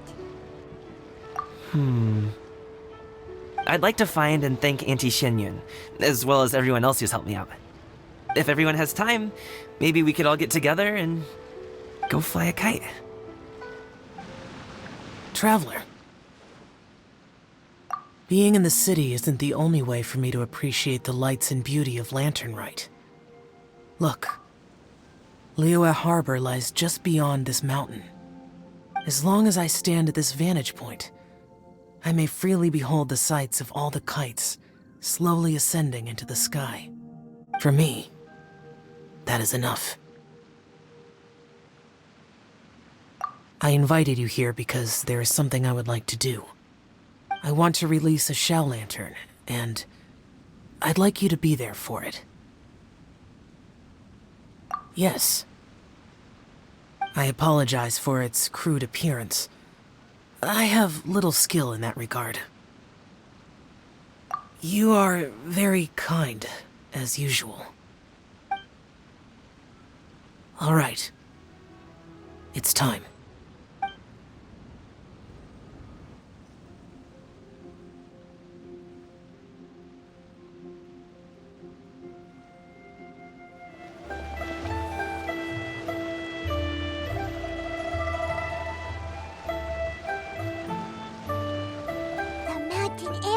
Refreshing! It makes Paimon feel like she could float around all day and never get tired. Cream! Gummies! Fuel fruit! Huh? Did you hear that? Sunshine! Blue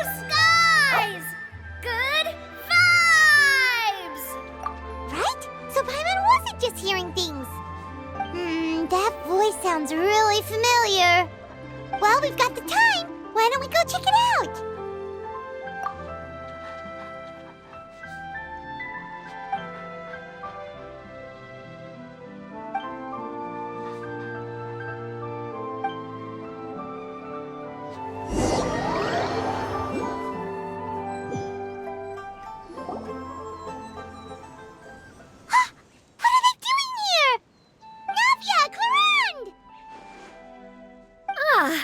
Well, if it isn't my dear partners. See, I told you that something good was going to happen during our travels today. I have to say, sometimes the Steambird's astrology column is spot on. It's just your lucky day. Are you guys also here to catch the festivities? Oh, and that reminds me, Happy Lantern Rite. Happy Lantern Rite. Happy Lantern Rite to you too! Wait, if you're here for Lantern Rite, then what are you doing on top of this deserted mountain? And that voice we heard, that was you, right, Navia? Oh, impressive. You could tell it was me from that far away. You've got good ears. That or your voice is just really loud. Well, of course it is. After all, I'm a boss. Indeed. I suppose it's an asset. Sure is! Having a loud voice is a handy tool when it comes to communication. Wait, that wasn't even Paimon's point. Paimon just wants to know why you two were shouting from the top of this deserted mountain. There was something about almonds, maybe? And buell fruit? Ooh, is it some sort of secret code? No, it's not a code. The words are meaningless. Perhaps, but the act of shouting was very meaningful indeed. That's just what mountain climbers do, right?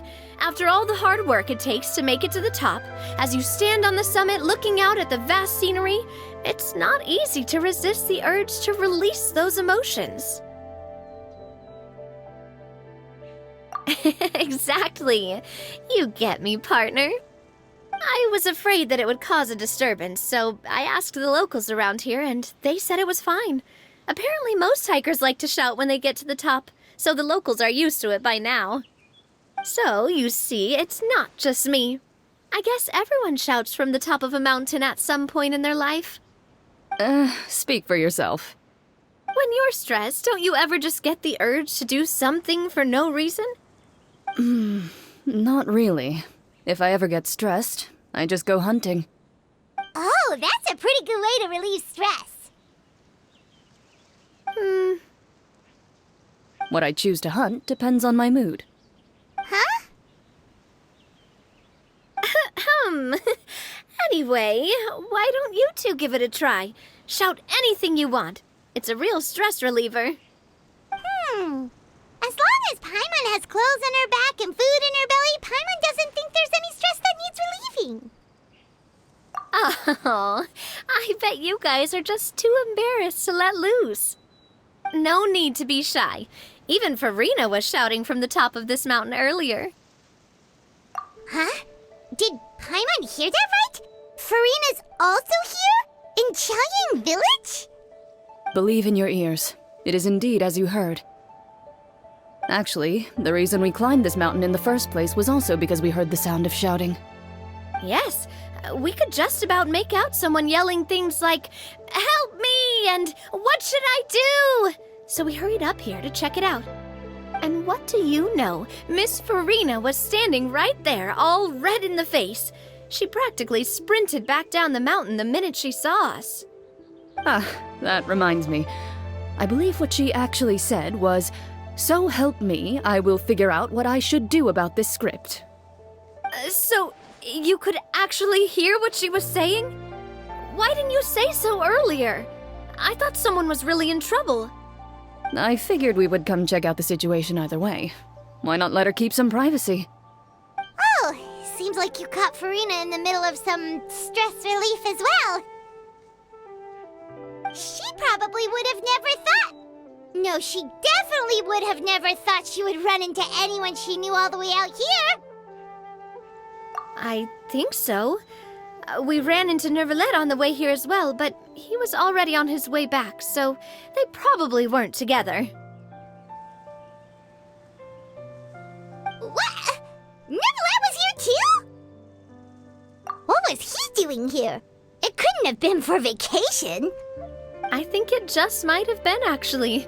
But apparently he only stayed for half a day before heading back.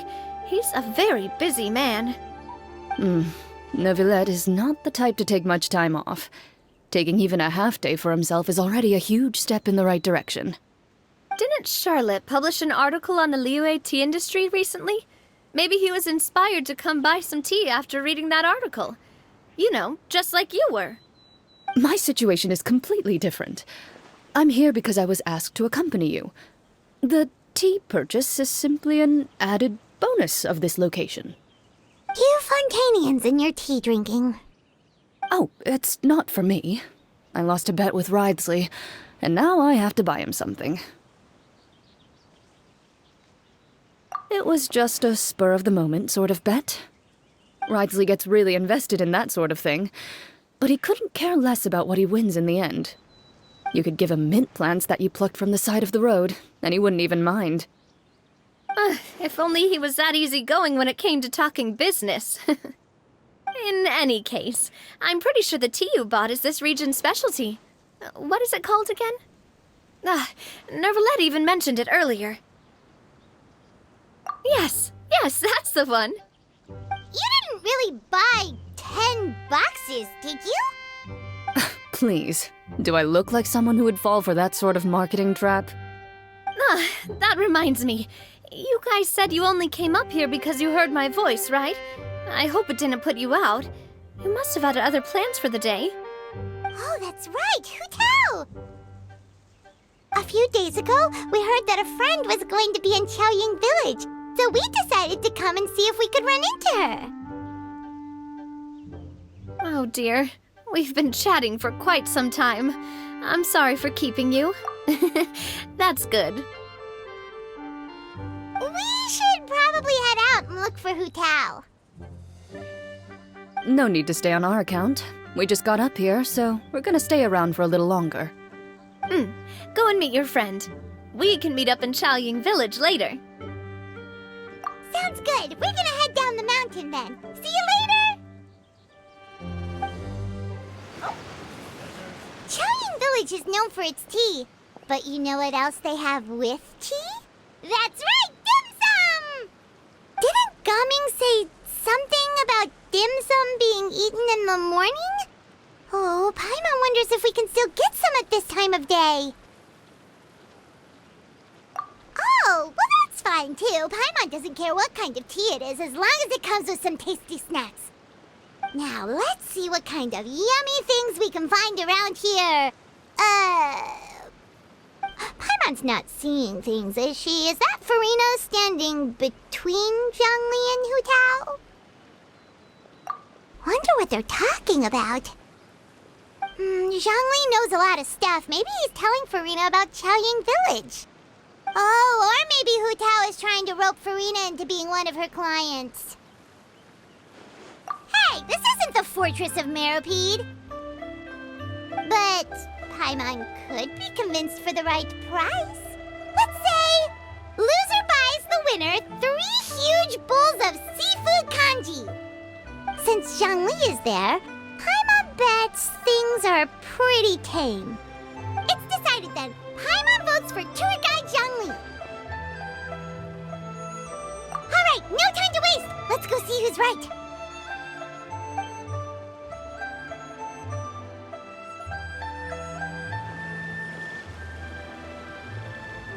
Good afternoon, Hu Tao, Zhongli, and Farina. Oh, great. Now Paimon's shouting too.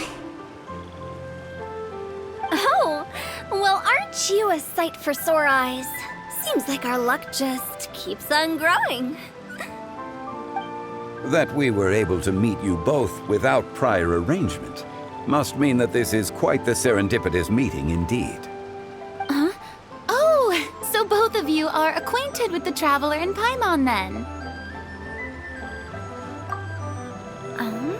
Looks like someone's learned a thing or two from Zhongli. I must admit, I'm a bit surprised to see you here, traveler. But seeing as you're a hero who's been all over Teyvat, it makes sense that you would be well-traveled and well-connected. Since we have found ourselves in each other's company within this fertile land, allow me to take this opportunity to wish you a happy lantern rite. It appears you have been to Fontaine, then. Given your proclivity to spread good deeds wherever you go, it's no surprise that you would make the acquaintance of a celebrity as illustrious and celebrated as Miss Farina. That's quite high praise. What I mean to say is, you flatter me, Mr. Zhongli. Although I've built up a certain following within Fontaine, it is no reflection of strength or wisdom. I stand before you right now as nothing more than an ordinary traveler in search of beautiful scenery and creative inspiration.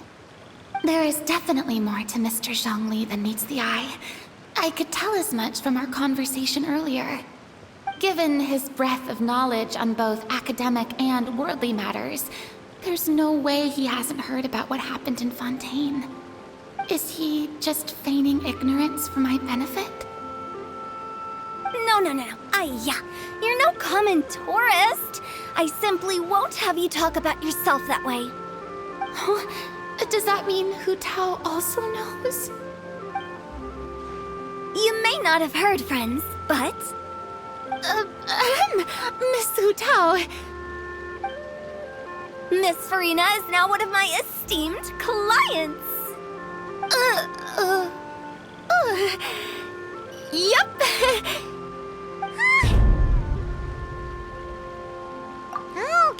Okay, you win.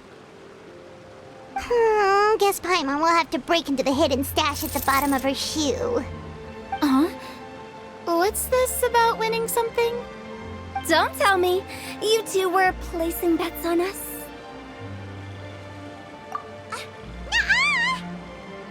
We just saw you guys standing on the side of the road and couldn't help but take guesses as to what you were talking about. Oh, I see. That means you, my friend, must have guessed that I was trying to promote my business to Miss Farina. That I do, my friend. What was Paimon's guess then? Paimon thought Zhongli was showing the newbie around. By newbie, you mean me, right? If that's the case, then Paimon's guess was also correct. Oh, that's right.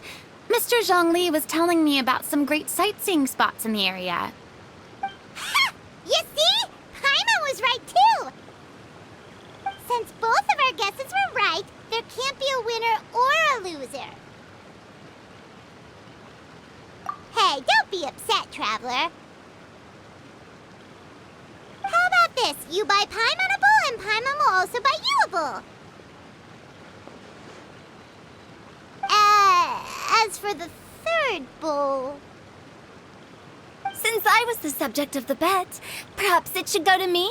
You know, as a congratulations for the huge deal I just struck. I was just joking. Anyway, I should be the one treating you. The funeral parlor is about to bring in quite the sum after all. Oh, Paimon almost forgot to ask about the most important question.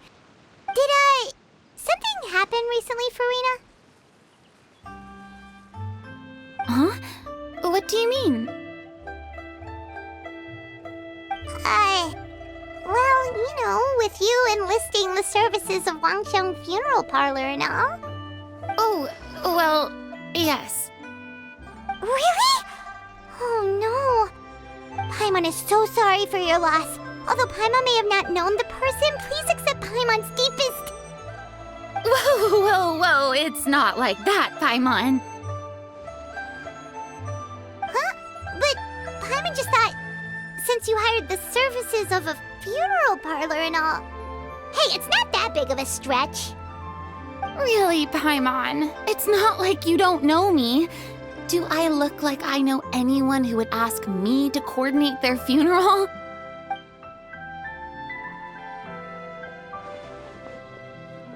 Miss Hu Tao is simply helping prepare some props for my film.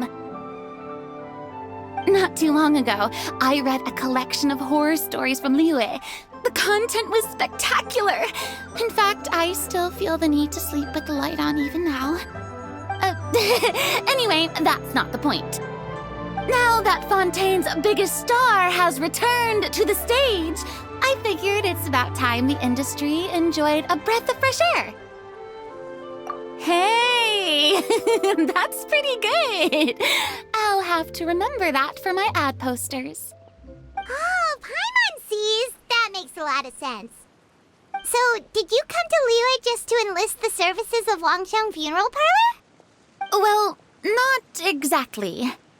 My original plan was to just relax and enjoy the sights. But then I ran into Miss Hu Tao and Mr. Zhongli, and well, you know the rest. I suppose it was meant to be. It was a fated meeting indeed. Zhongli sure loves his lofty turns of phrase. But if you ask me, it's all thanks to that man who stopped to ask for directions. Oh? Who was it? It's someone you know. Wanna take a guess? What? How did you guess that on your first try? Very impressive, my friend. Your guessing game is spot on today.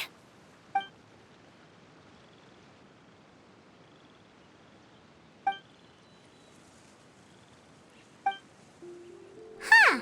Paimon never thought Neuvillette would be the type to get lost.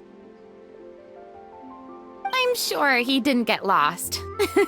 Even I was able to find my way to this place without any trouble. He was already getting ready to leave by the time I arrived. He just wanted to ask someone about the quickest way to get back to Fontaine. Yup, that's exactly what he asked. This area is full of mountains and rivers. It's normal to not know the fastest route. So, were you the one that pointed him in the right direction, Hu Tao? Of course. I'm also a guide of sorts, you know. So naturally, I also have a great sense of direction. But speaking of your friend... What about him? He doesn't get out much, does he? Ah, no wonder. He was stiff as a board and way too polite. I would have never guessed he was here on vacation if you hadn't told me. All in all, he was only here for half a day. I'm pretty sure he's the only one who would consider that to be a vacation. Oh? This gentleman you speak of must keep a demanding schedule. I'm sure he does. You didn't see him, but he was dressed like he was about to attend some important meeting. It wasn't anything like what someone would wear on vacation. Is that so? Wait, you didn't see him, Zhongli? Unfortunately, no. At the time, it appeared as if Director Hu and Miss Farina were having quite the productive conversation. I know matters of business can take much discussion, so I decided to fetch some tea for them. What a shame. That gentleman seemed like a sophisticated sort of guy. I actually think you two would have hit it off. Is that so?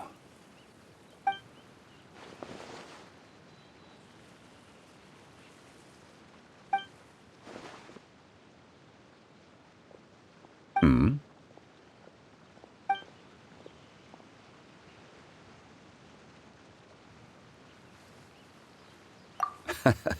To borrow Miss Farina's turn of phrase, perhaps it just wasn't meant to be.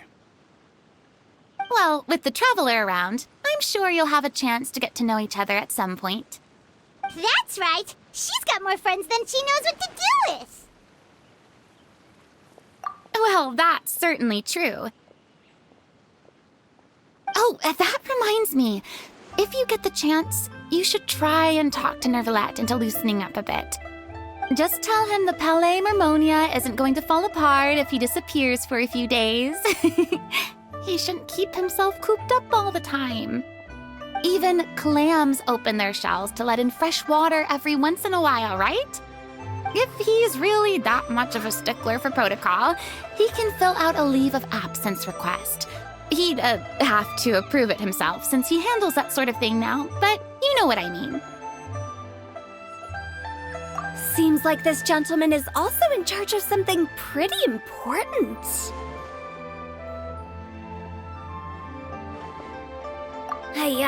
Sounds like a pretty uptight sort of guy, all right. In my experience, a leader needs to be able to roll with the punches. That also includes knowing when and what to prioritize. It seems like your friend still has a lot of growing to do. If I remember correctly, he's already several thousands of years old. You're quite right, Miss Hutao. Oh? Traveler, Miss Farina. Those two individuals over there appear to recognize you. Oh, it's Navia and Clarand. Hey, over here!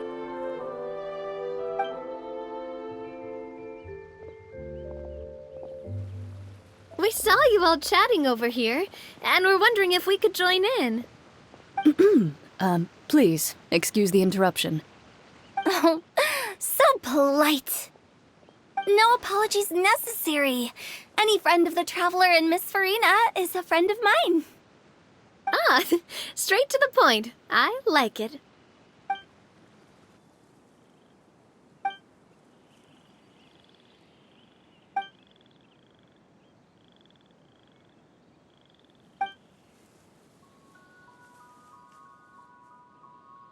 It's getting late. If we want to catch a boat back before dark, we should probably get going. Indeed. Then, Miss Farina? Oh, yes? When are you planning to head back? Do you need us to escort you? Oh, I don't think that will be necessary. I mean, you're not my subordinate anymore. You don't need to look after me. I didn't mean it that way. It's normal for friends to travel home together if they run into each other on the road. There are a lot of mountainous roads in this area. I imagine they'll be even harder to navigate after dark. Exactly. Just like in those ghost stories. 8 paths converge in a wood. Beside them an old house is stood. If you dare to go inside, not a soul will greet your eye. But if you take a closer look, there may be something you mistook. A candle flickers to and fro, yet there is no wind to make it so. What is its secret? What could it mean? In this wood, where mystery screams. Ooh. My dear demoiselles, ladies, no, I mean friends, please take me with you. Of course. Gotta say, Farina, you are really quite the character. By the way, did I hear you mention that Clarand used to work under you? Then you must have also been a leader at some point. Well, that's, all in the past now. Besides, being a leader is hard. It wasn't the right job for me. I prefer how things are now. I can come and go as I please, and get to enjoy the sweet taste of freedom. I see. Well, you've certainly picked an apt place to relax. Chaoying Village is an exemplary choice.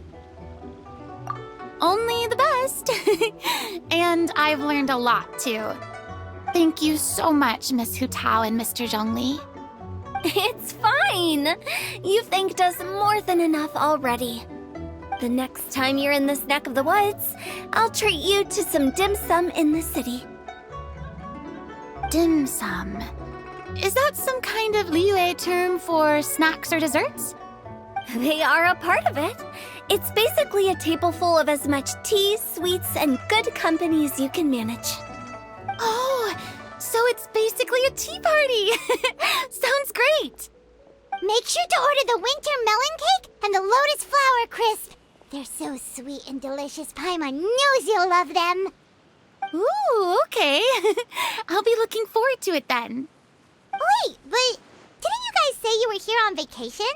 How come you're all going home empty-handed? Of course I am. I bought tons of fun things to bring home with me. A kite, a parasol, a little tin frog that jumps. Oh, and a stuffed toy of a mythical beast. Chlorand is the one who didn't buy anything for herself. So all you're bringing back with you is that tea? And some tea-flavored hard candies. They're for Sijuin. Chlorand isn't much of a shopaholic. Well, one of us has to practice restraint.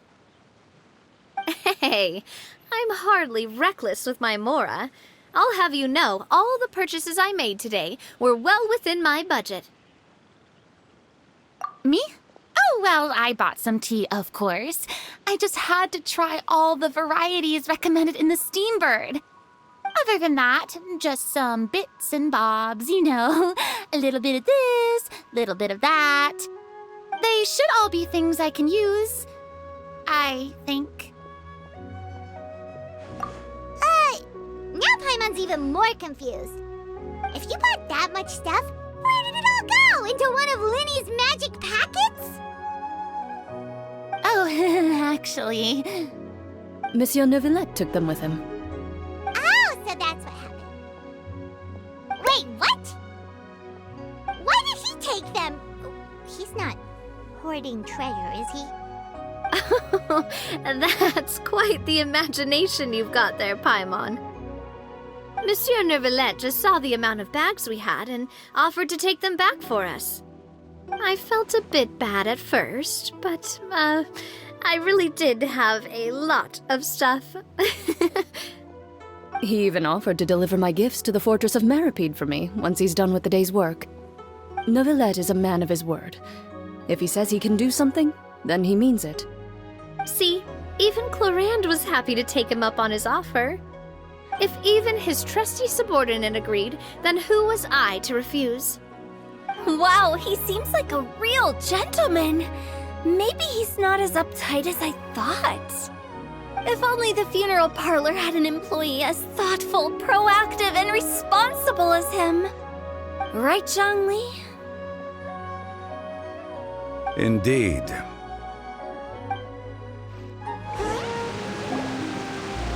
Look! It's Neuvillette! We lucked out!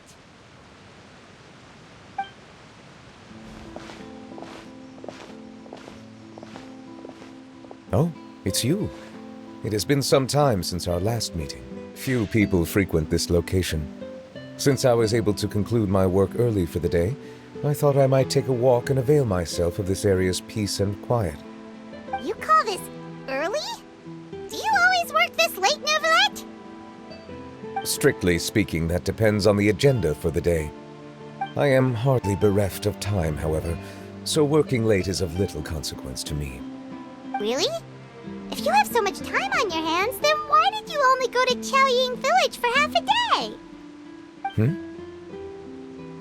First, I should clarify that I was referring to my lifespan, rather than the time at my disposal on any given day.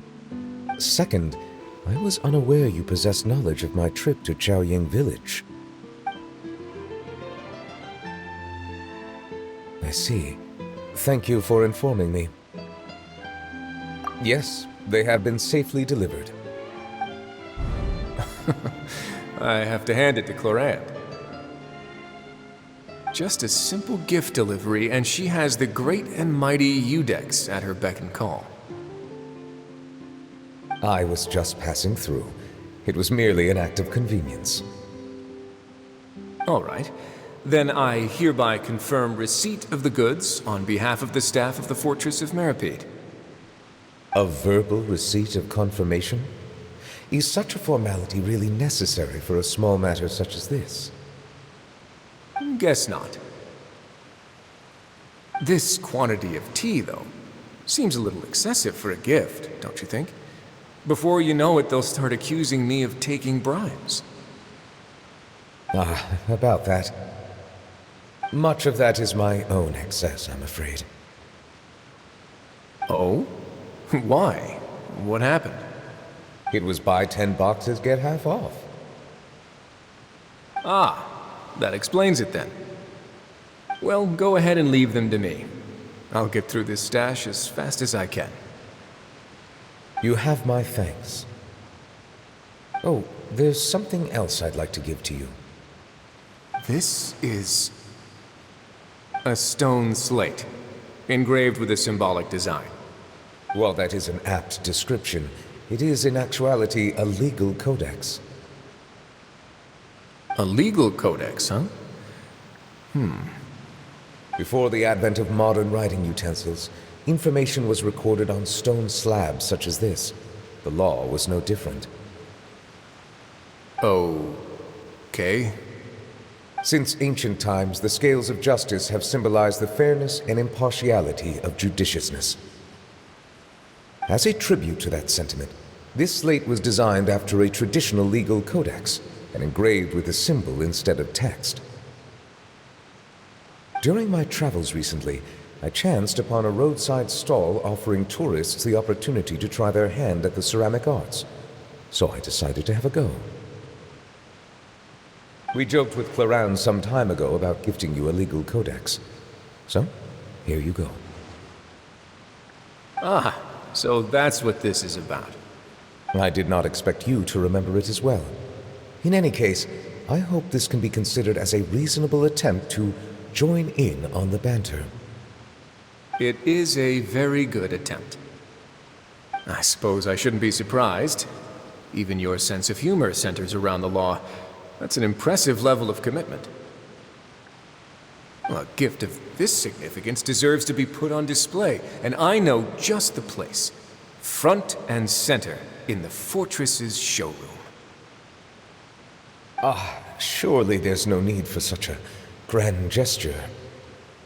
Just kidding. I don't have anything like a showroom. But we do have a storage room. We can put it next to all the mechanical parts Sijouin has collected. That sounds good to me. So that's what you were doing in Chaoying Village.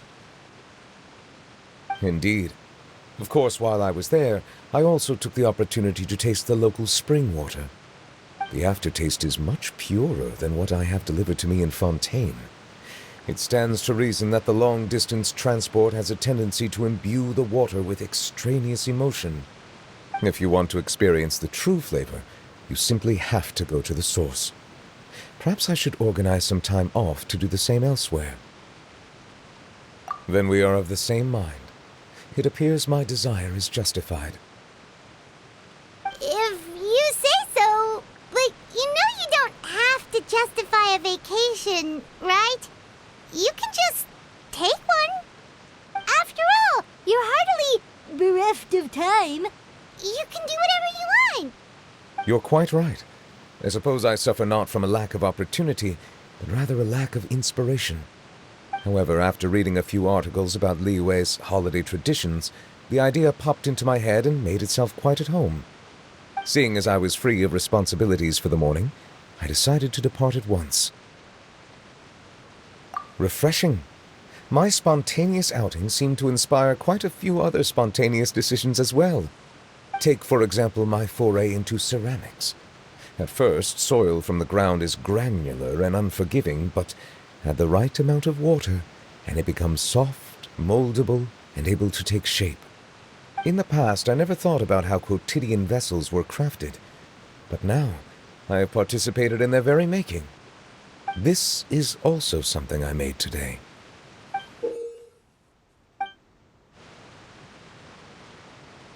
That's a ladle? Paimon thought it was supposed to be some long-necked sea creature. That was indeed one of my inspirations. Really? You like it? To tell you the truth, given your unexpected arrival, I find myself quite unequipped to give you the welcome you deserve.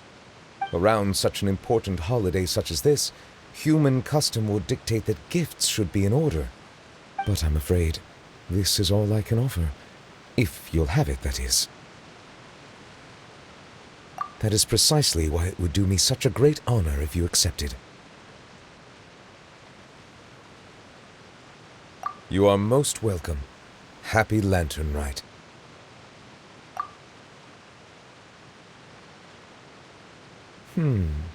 Approve a leave of absence request for myself.